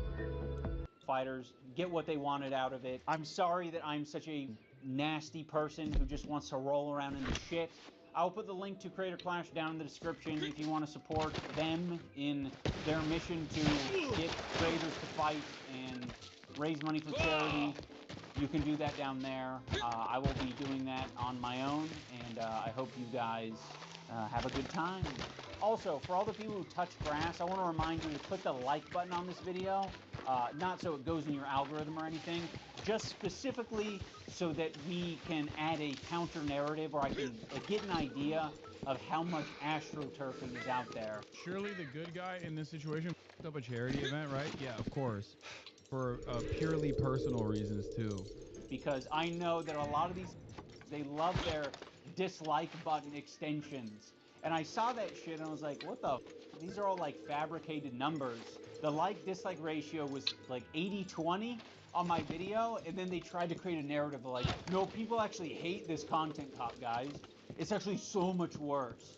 Like, bitch, like, people were more upset with, like, my wife being on OnlyFans. You're not gonna convince the internet that Ethan Klein isn't being a piece of shit. Like, sorry, guys. It doesn't matter how many dislike extensions you have. We can free Palestine without being a Nazi, okay? Yeah, you guys do, okay? How about you Nazis? How about that? It's blatantly and obviously disingenuous. This shit blew my mind. Like, this is insane. And, like, dangerous. He is going out of his way to slander you as a neo-Nazi. Like, that can get you hurt. Wait, who? What is he talking about there? Twitter is claiming your latest vid has a negative like ratio. The extension is fake. What is it? Let's see. I have no idea what it is, but I mean, I'm sure it's been heavily brigaded. How do I see the... How can I see what the actual like to dislike ratio is on a video? Like, it might be. It might actually be. You know what I mean? I don't even know where to look. How do I look at it? How do I find it? Chat, where do I find the dislikes? In the YouTube studio, right? I'm so stupid. Go to video analytics.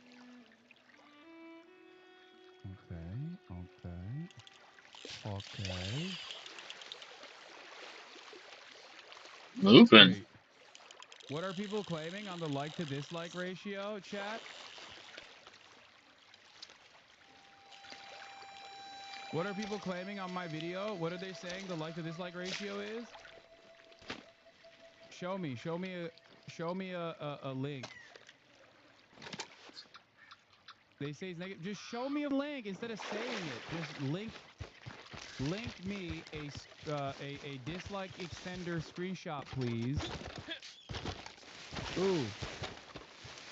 The dislikes on the extension on the main channel too. That's really interesting. Well, yeah.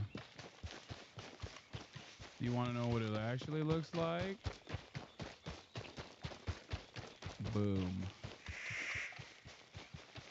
So maybe we can put this dumb shit to bed. Wow, what a worthwhile extension. I wonder if this will make its way to LSF. I wonder if this will make its way to Reddit. Probably not. The current extension, currently the extension shows that I have 18,000 likes and 25,000 dislikes. I just showed you from my own analytics in real time that the like to dislike ratio is actually 86% like. Might you have to run so far away before you fall asleep? They really did a number on this one. I have to admit that's supreme confidence from you. Yeah, I don't even know how to pull dislikes, and I don't even give a shit. Yeah, sometimes I get brigaded for sure. You know? What's your opinion about the AFD being declared right-wing extremist group in Germany? Great, because it's correct. The dislike extensions basically extrapolate data based off how many people with the extension click like versus dislike, but it's biased because people with the extension are far more likely to hit dislike on a video. They were reposting it on the H3 subreddit as proof as well. I wonder if they will also repost the correct narrative now. No, they won't, because they're insane. They don't give a shit. Or now, because I've actually said that they won't post it, they might. 19K to 25K, baby.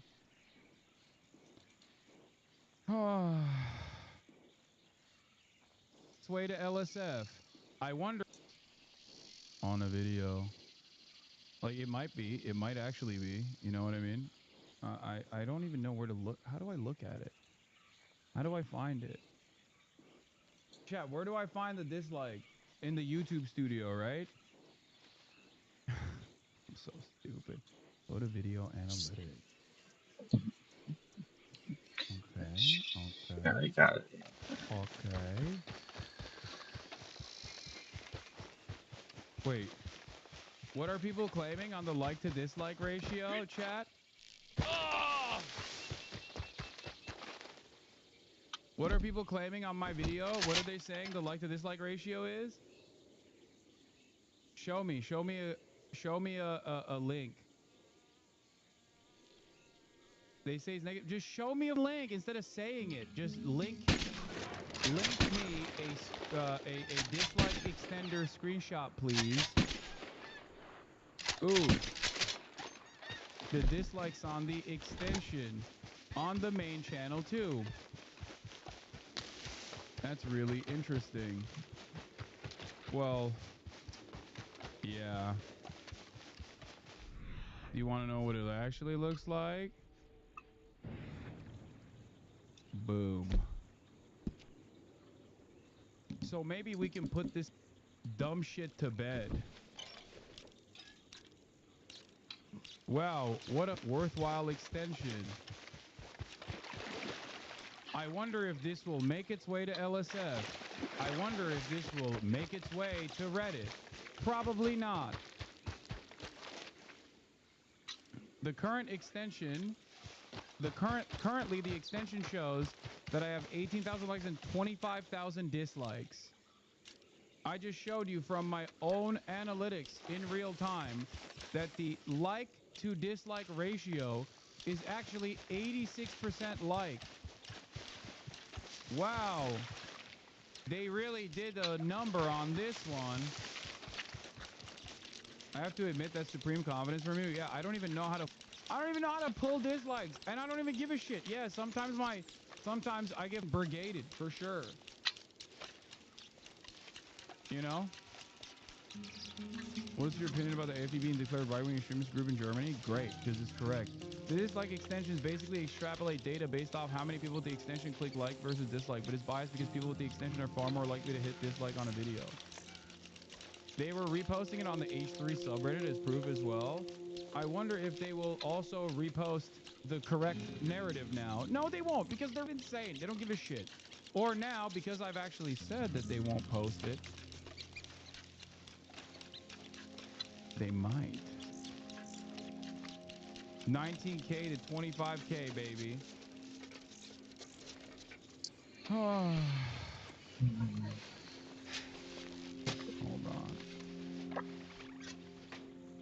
Let me... Also, wait a minute. Oh, yeah? What was it when I first showed it? What was it when I first showed it, chat? They will, but they say the ratios from another video. Dude, it is literally the title of the video. I just showed it to you. It was 86. Oh, yeah, okay. It's 86.8 right now. I was wondering if it actually made the like to dislike ratio look worse or something. Assam Reaction is one of the best ones in the React channel. Okay. Hey, Mule.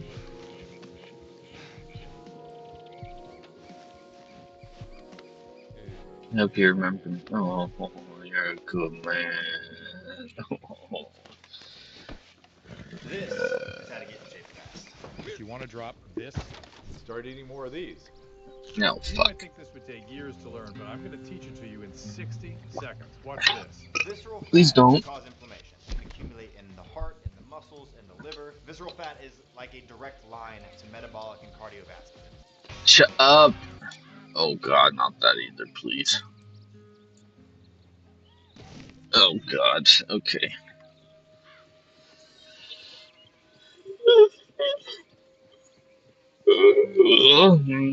Go hum.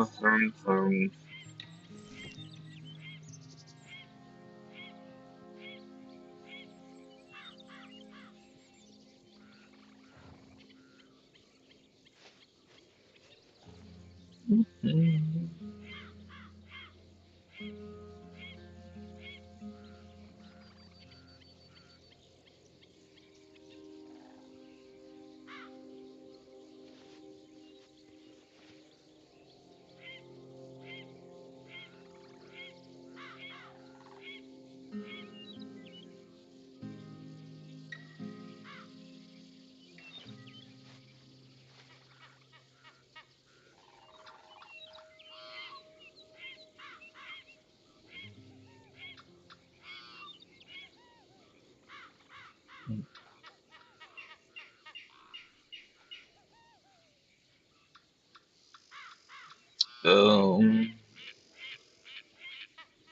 don't know what I want to watch now. Something archaeology, probably.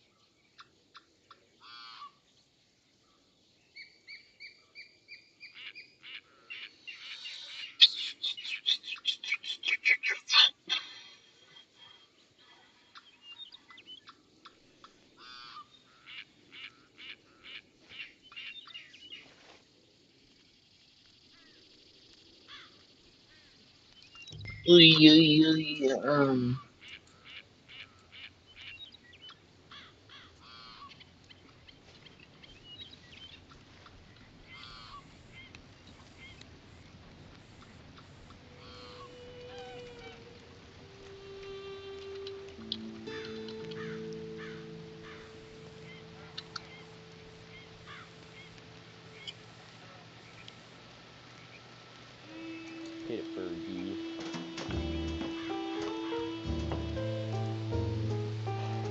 Don't even get me started. Okay, guess we gotta waste more breath on this discovery. How's it going, everybody? If you have spent any amount of time on the internet over the course of the past, 3 weeks, you've probably had the misfortune of stumbling across videos like this. We finally know what's underneath the pyramids, and these discoveries are groundbreaking. Or like this. Structures so deep they might form an entire hidden city. Or even, regrettably, like this.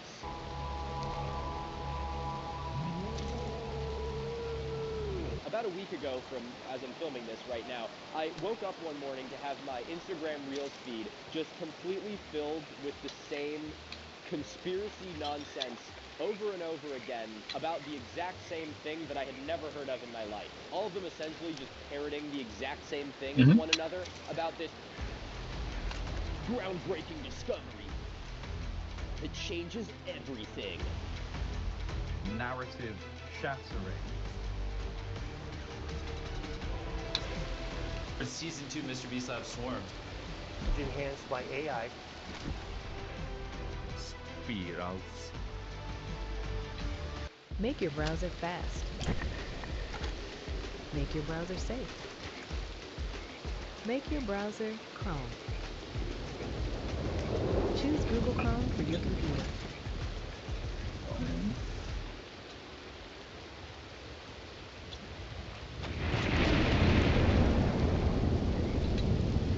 Why does cooking for one feel like half the meal but twice the cleanup? Let me show you how Factor overhauled my weekly meal prep. I used to spend hours figuring out what I could actually cook. All I do is order through the Factor app and I had chef prepared meals all week. I didn't even have to. That is, of course, the Khafre Pyramid discovery. And this claim spread so far, so fast, that later that week I was literally asked on to Piers Morgan to talk about it. Yes or no, UFOs have visited Earth and governments are keeping it secret. Sounds cool, man. No idea. That's how you know the situation has gotten completely out of control. Now, I made a short about this a little while ago. I talked about it on, Piers Morgan, but I wanted to make a bit more of a definitive piece so that I can say all of this once and hopefully never have to say any of it ever again.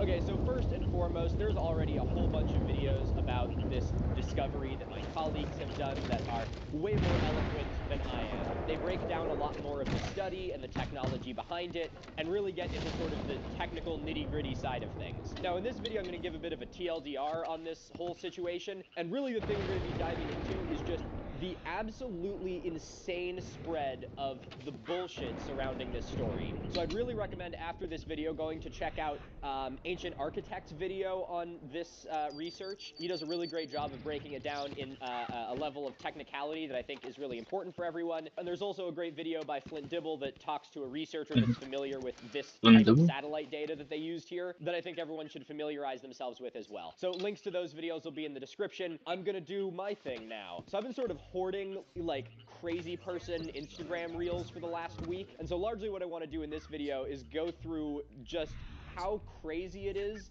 that misinformation can spread so fast and so far. And we're all gonna lose some brain cells together watching some videos that I haven't even really had the guts to watch all the way through until now. Because I'm only gonna do it once, and so it might as well be on camera. But before that, let's give a little synopsis of what the whole situation is here for anyone who's not aware. So the claim goes like this. In a press conference earlier this month, a couple of researchers claimed that they found evidence of 8 God, this house is 2-kilometer-long cozy. cylindrical structures Oh underneath my Khafre's God. pyramid. Khafre's pyramid is the middle of the Great Pyramids. You might know it as being the second one from the left or the second one from the right.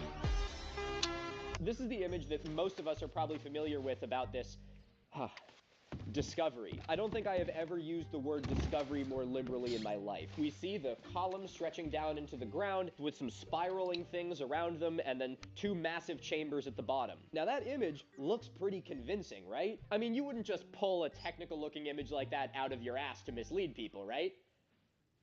Right? Now, while the conspiracy accounts will proudly show you this image, what many of them will conveniently leave out is this image, which is the image of the actual data that they got. Okay.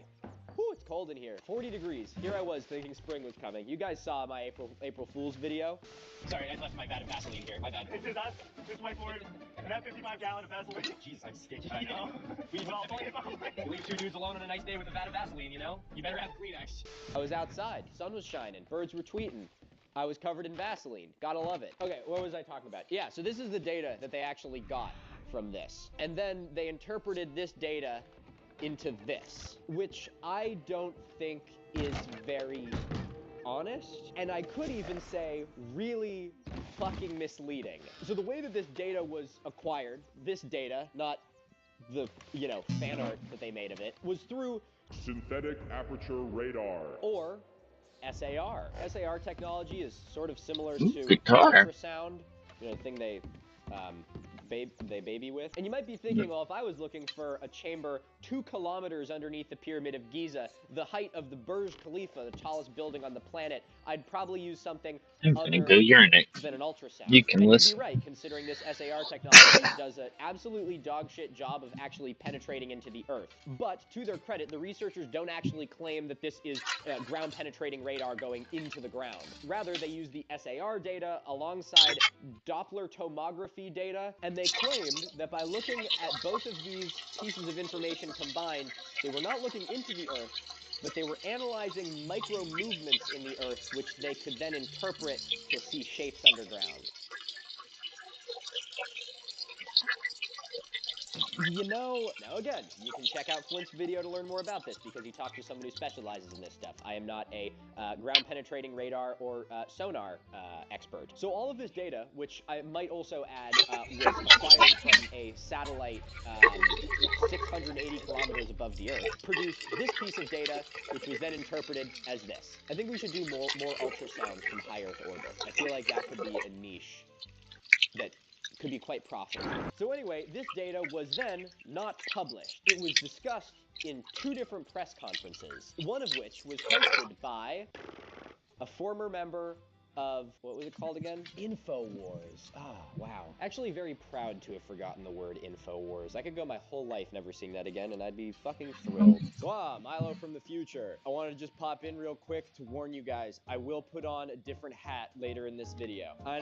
I know, and I'm really sorry. I just had to give you advance warning. I'm kidding. I'm here because when I exported this last batch of footage, I noticed something was wrong with the autofocus, and so it decided that my computer was the thing that needed to be in focus. The issue that I found was that my camera was not set to face autofocus, it was set to pet autofocus, which still doesn't really explain why it focused on my computer. But fucking who knows? I fixed it now. Milo, couldn't you go back in and just reshoot all of that? No. Absolutely not. Myself and the rest of the world have already wasted enough of our collective breath on this stupid fucking theory, and so I'd rather dedicate my time to making videos about, like, actual archaeology and things that there's at least some, you know, evidence for. Like the Octagon Earthworks video. It's gonna be the next Enjoy one that your comes out, cabbage hopefully. house. It's about a site with actual sacred geometry and astronomical alignments, and not this stupid sensational bullshit. So, look, here's a cool clip of it. Alignments to all 8 of those are built into this architecture. It goes on a perfectly straight path, almost like a microcosm of the ancient indigenous North American cosmos. Wow. Tone, why should people join us on May 15th? Well, if you're a person that is not willing to settle, if you're somebody that's looking around and you're looking at your life and saying, my original vision for my life doesn't match where I am, and maybe feeling a little stuck, or maybe, you know, I've tried several things, but they've not worked, but I want control of my own life, my own destiny. I want to be able to have my income change. I want to do something that's purposeful, that's meaningful, that makes me feel alive, like my life matters. Then there's an industry like no other that we've been a part of between us. 48 years for me, and how many years? 28 for me. 20, so. Wasn't that pretty cool? Hooks in ya. Come back in 2 weeks. Okay, anyway, I'll let you get back to Milo with the other hat now. Anyway, so one of the people at this press conference was apparently a guy formerly from InfoWars. That's the level of credibility we're dealing with here. Then I think it was picked up by actual InfoWars, at which point it was picked up by the Joe Rogan Experience, which proceeded to chew it up and mama bird regurgitate it into the mouths of every insufferable dude bro with a microphone. And that is how this thing that I can't even stress enough how little information we actually have on it has turned into probably the most discussed archaeological topic of the year so far. Now, I think it's also important I mention a little bit about the researchers who are providing us with this. One of them, Armando May, is a self-taught Egyptologist, which is, as we've discussed in previous episodes, a guy who likes Egypt. Now, apparently self-taught in this case just means read a lot of books about conspiracy theories about ancient Egypt. In the March 16th press conference, he speculated that this information could imply that the pyramids and the structures around them are 36,000 years old, and is one of the people who's a big proponent of all the astronomical alignment things as well. So, take that for what you will. Now, the team leader is even more reputable, as he is actually a published author. Corrado Malagana, the team leader, has published books like this one. And like this one. Now, I'm not saying that these things are enough to write this theory off on principle, but they're not doing it any favors. This is one of the really big problems I have with this entire thing. I am all for researching this more. I said that on Piers Morgan, I will say it now. I think that seeing an anomaly under the pyramid is something that should be looked into. We should look more into refining this SAR technology that they were using. But I think it is so wildly manipulative to turn this data into this image, which you don't even bother to get published, and went straight to literally the most mainstream mass media outlet on the planet. Joe Rogan fans talking about the mainstream media, and then saying in the next breath, it's the most listened to podcast in the world. Do you not see fuck it, never mind. Now, the claims for what this is have ranged everything from them being support structures to them being a giant power generation system. There is about a million things wrong with these actually being man-made structures. One, this is so wildly below the water table, I don't know how they would have done this. Two, this is a structure that is built on top of limestone bedrock, so how did they do this?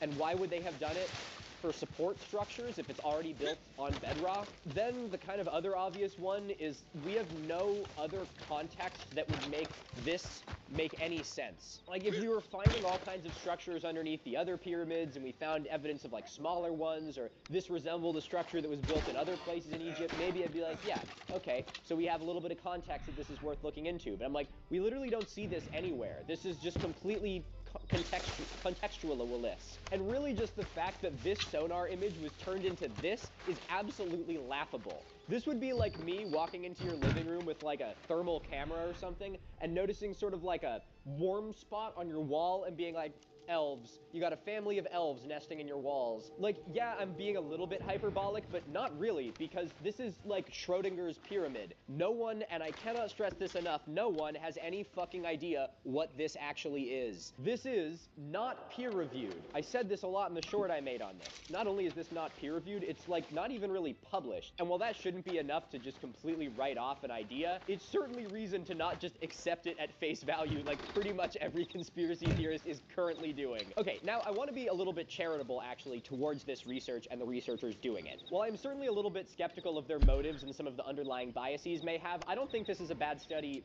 by any sense of the word. Now, I'm going to lay aside for a second the actual research of what's underneath the pyramid and look more at the technology that they were using, because that's the part that I think is the most interesting to me. I encourage these researchers to continue this study, try and get it published, and try and get it peer-reviewed, because I think there's potentially some really interesting discoveries to be made with refining the SAR technology that they used. If we could reliably use high Earth orbit satellites to analyze, micro movements in the Earth to predictably, detect cavities underground, that could be a pretty groundbreaking technology. What I would suggest to the researchers, if I was part of a hypothetical peer review team researching their paper, is first, I would like to see evidence of how this SAR technology actually works. The way that they would do this is by going to an area that has well-documented underground cavities and cave systems, and using this technology there, and seeing if they can align the data they got from the satellite with the known data of what we have. Again, science always works from the known into the unknown. So right now, what we know about this is so very little that the far unknown is just complete speculation. Another piece of this puzzle that I sort of came across while doing this is that I think there's actual documented cavities underneath the pyramid, not man-made structures, but it's just limestone, so of course there's cavities, and those didn't show up on this technology. I have no citation for this. This is just something I stumbled across. I didn't fact check this really heavily, but this is part of the reason why I think that this technology should be refined a lot further, and that should be the direction that these researchers take it before bringing it to claim that they've made the most groundbreaking discovery in all of archaeology. I just think they're putting the cart before the horse a little bit. Now, I am almost kind of shocked to say this, but this is also almost the unanimous agreement within the leading figures in the alt history space as well. Even the two alt history guys that joined me on Piers Morgan were in full agreement with me and Flint about this being something that is just way too early to say and needs more research. The people who tell you that they know exactly what this is are completely full of shit. Granted, the people who tell you that this is noise and not an actual structure are based a little bit more in reality than the people who tell you that it's a power generation structure. So I don't want to make it sound like those two things are, equated to one another. But the people who are hopping on the bandwagon and making videos about this being a power generation structure are, how can I put this really nicely? Shameless grifters who have no fucking idea what they're talking about. And for anyone that does believe that this noisy data is actually showing something beneath the pyramids, it's a fucking ink blot test. You can just look at that and then take whatever biases you have and just say that that's what it is. I think it's a power generation structure. I think that it's a lost city. I think it's what they talked about in the Emerald Tablets.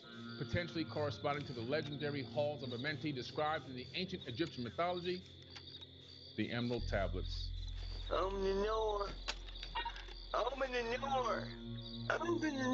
I think it's giant fucking pickles, okay? I don't know. So in the wake of this coming out, every single conspiracy account picked up on it. But the thing that was the most shocking to me, and the reason I'm motivated to make this video, is because I saw actual science communication accounts talking about this. Actual ones. Ones that I've followed and are very reputable. And while they did a much better job of talking about this isn't peer-reviewed, this isn't published, they'd still talk about there's theories that this is a power generation structure, and then all the fucking comments would be like, see? I told you guys it's a power generation structure. Along with a lot of comments rightfully calling them out for being super academically dishonest. There's one that I'm thinking of in particular that took the video down, but good, don't fucking do that shit. It just blew my mind seeing people that are dedicated to academic honesty thinking that it's a good idea to even utter the words power generation structure as if it has some credence to it. Because the people that think this is a power generation structure don't give a shit about academic honesty. They're not going to be like, well, she said it might be a power generation structure, but it's not peer-reviewed, so I'm not going to teach you. They're just going to hear power generation structure and just fucking regurgitate it to the next guy. So please, for God's sake, for all of you watching, and for all of you that watch science communication accounts, if they talk about this, please let them know to not fucking do that. Do it nicely. I'm not asking you to, harass these people, but, it's amazing to me how something literally went from InfoWars to being, talked about by actual science communication accounts. It's like, guys, do like a fucking, like, just 10-minute Google search before you make these fucking videos. So anyway, that's the very broad overview of this whole situation, some of my opinions on it, and now it's time for the really fun part. And that is going to be looking at how brain-dead conspiracy theory misinformation accounts formed a human centipede that has, I don't even know, I don't like this analogy, that has expelled a conspiracy theory that is probably going to be talked about for the rest of my life. So, ladies and gentlemen, without further ado, it is my great displeasure to dive into the rabbit hole of some of the worst videos you will ever see in your life. Oh my god, he's wearing another outfit.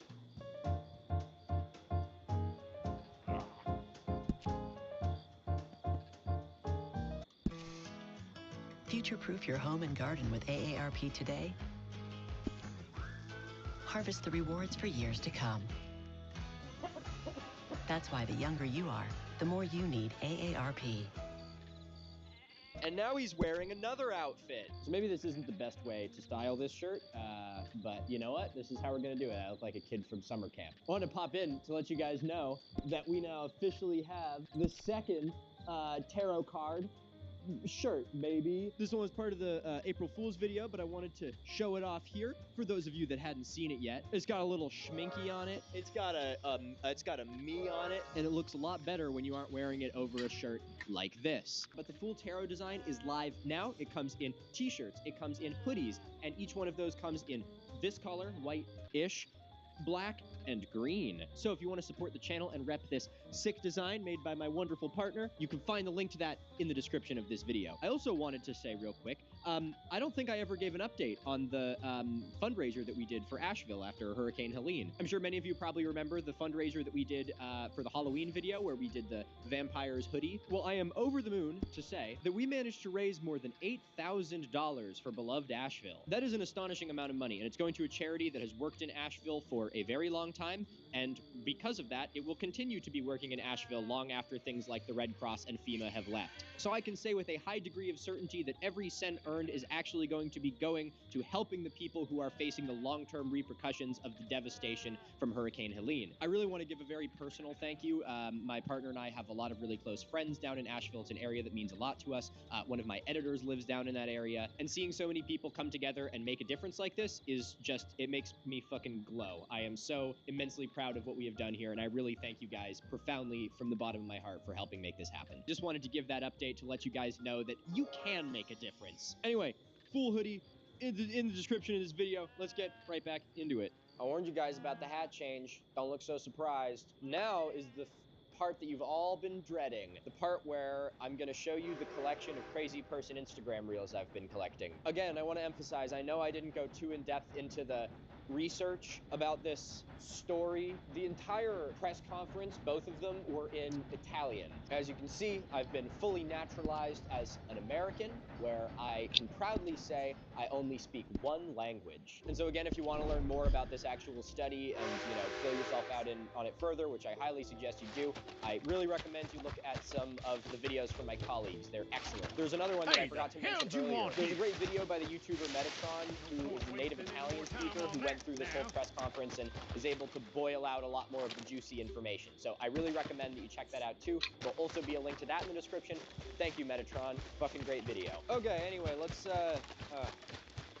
here we go. So I have all these saved in a folder, but I opened Reels first, and the very first thing to come up is one of these videos. Crazier than we could have ever is concerned, you know, I mean, pyramid schmyramids at this point.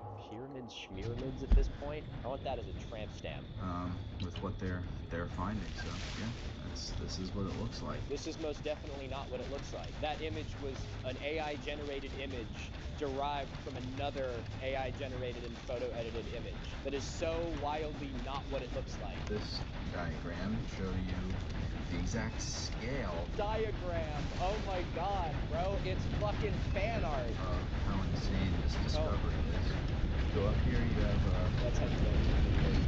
Normally, you know, a study will release images of the discovery, but when it was barely a study, nothing was really discovered. All these people had to go off and make AI-generated photos. So that's top right here, it says, you want to be told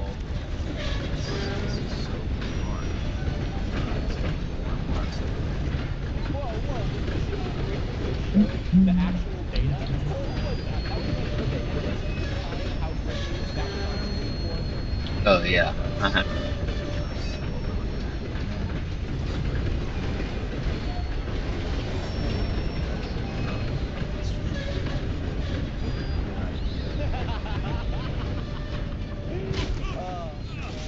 This has been another thing I've seen a lot. I'm sure you guys have all seen this meme of like the obelisks underneath the pyramid. I saw that a lot before this. I've been seeing it so much now of these conspiracy like nut people being like, see, I told you. But I don't think I have ever seen it animated and so violently phallic.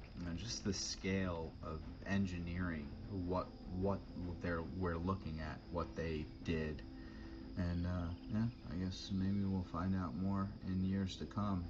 Honestly, I have a little bit of respect for whoever the guy is making this video. He doesn't make an effort to make it sound like he knows what the fuck he's talking about. Like that ending, yeah, I don't know. Maybe someday we'll know what's happening. You know, power to you, dude. Honestly, maybe we will find out more in years I to love come. Mono. More in this case being an interesting stand-in for the word anything. Wait, why does my dad follow this account?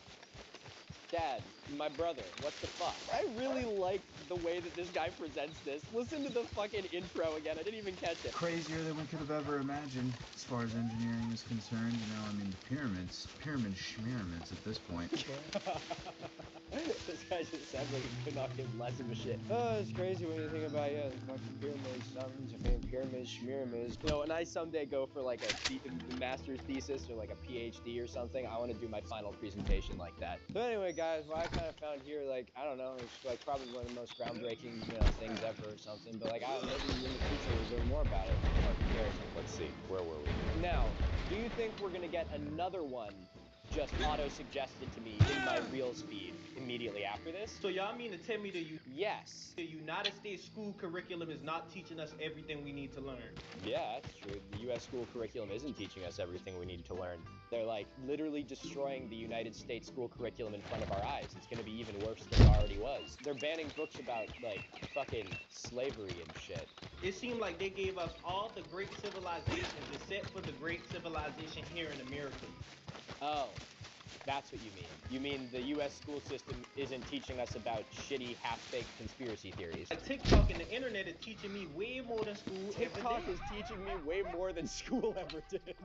Oh god, we're so fucking cooked, guys. When was y'all gonna tell me that it's pyramids all throughout this motherfucker? This is Pyramid Lake in California. They were saying it's pyramids and ancient artifacts in the Grand Canyon and how that could take you to Africa.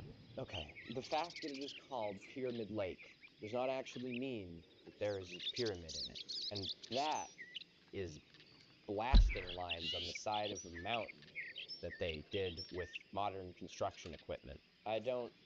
Oh.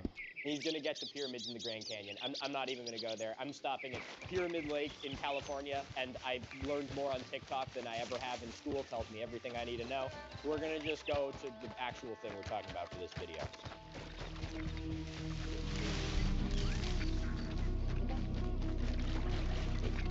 Oh. It's been spinning in a circle?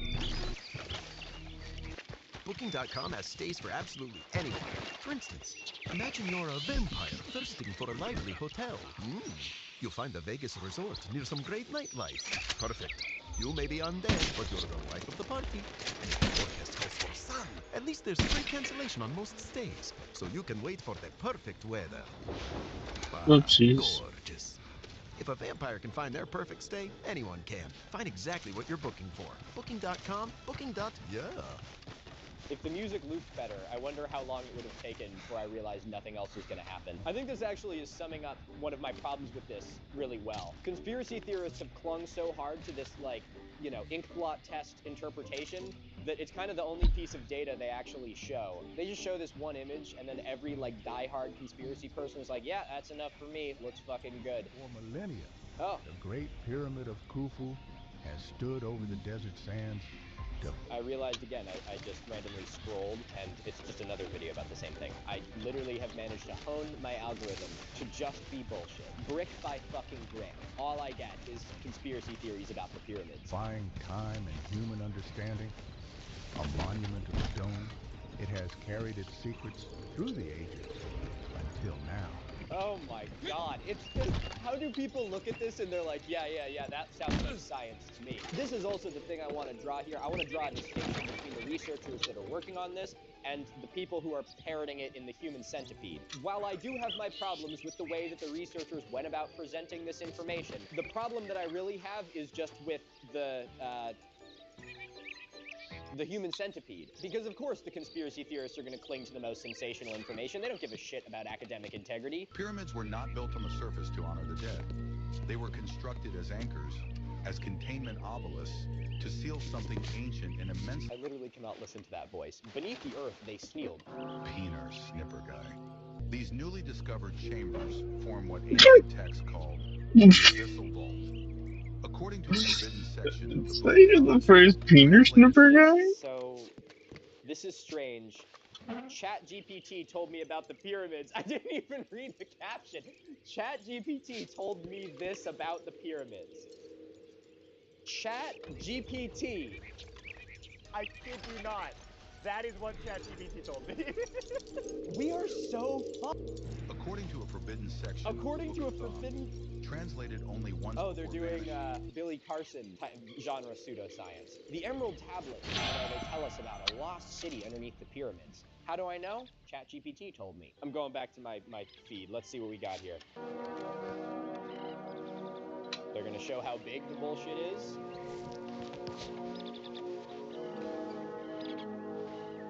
Wow, that is pretty crazy.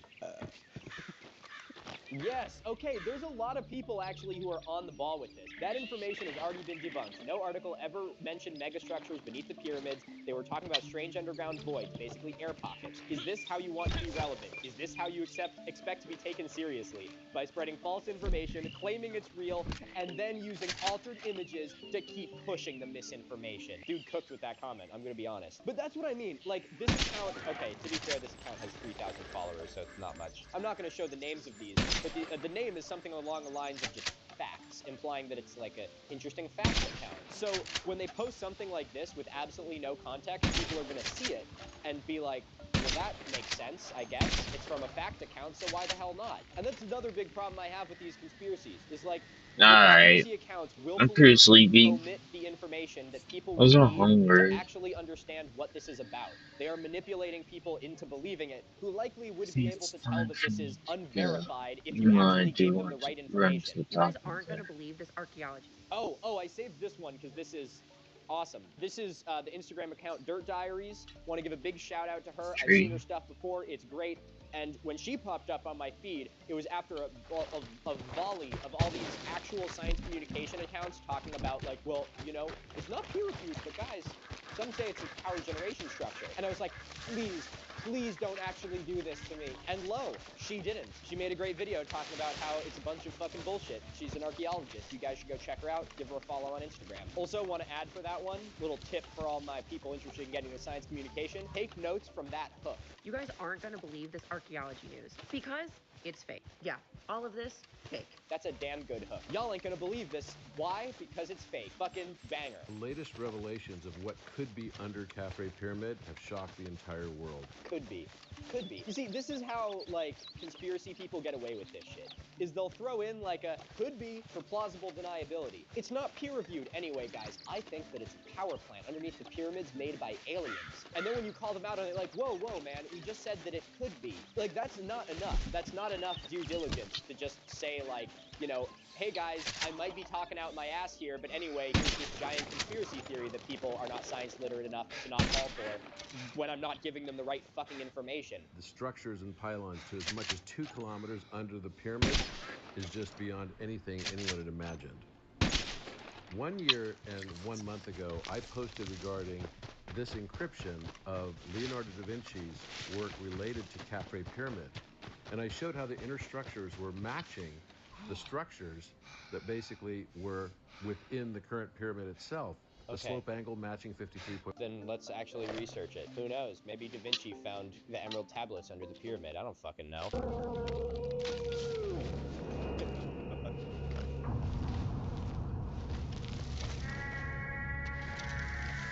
Nah. We ain't doing that one, boys. Okay, let me ask you this. to all you fucking people out there who are talking about the lost power generation system, where the fuck are the things that transported the power? And where the fuck are the things that actually used the power? Now, I know what they're going to say to the first one. They're going to say, Nikola Tesla, they found a way to do it wirelessly. And you know what? I'm not saying that there's not a way to do wireless electricity. Tesla was a fucking genius. I'm sure that he could have achieved so much more had he lived longer and been taken more seriously. But I'm not talking about Nikola motherfucking Tesla. I'm talking about ancient Egypt. And if you want to just say that they found a way to wirelessly deliver electricity, that is a cop-out for why the fuck there is literally no evidence of it. Wow, there's no fucking wires. There's no anything that could actually be powered by it. Why is that? Well, it's just because they did it through the air, and the thing it powered was the fucking, See, I can't even think of something stupid enough. Like, I think about this with the whole pyramid was a giant power plant thing, which is what this is all about. It's like, yeah, that's kind of interesting. I kind of think that theory's cool. I still have that book sitting on my desk over there, the Philip Ziva thing that I haven't bothered to read yet. I'm like, you know what? I want to look at that. I don't believe it, but like, that's kind of interesting. I think that's cool. But then the big question is, why the fuck, what do you do with that? What are you powering with this giant thing? They don't find, like, you know, fucking lasers that they use. They don't find, you know, they didn't have phones. And like, I get, whatever their technology is would have looked a lot different. But like, we haven't found any artifacts that would like be contextually appropriate Good night. for finding power generation systems.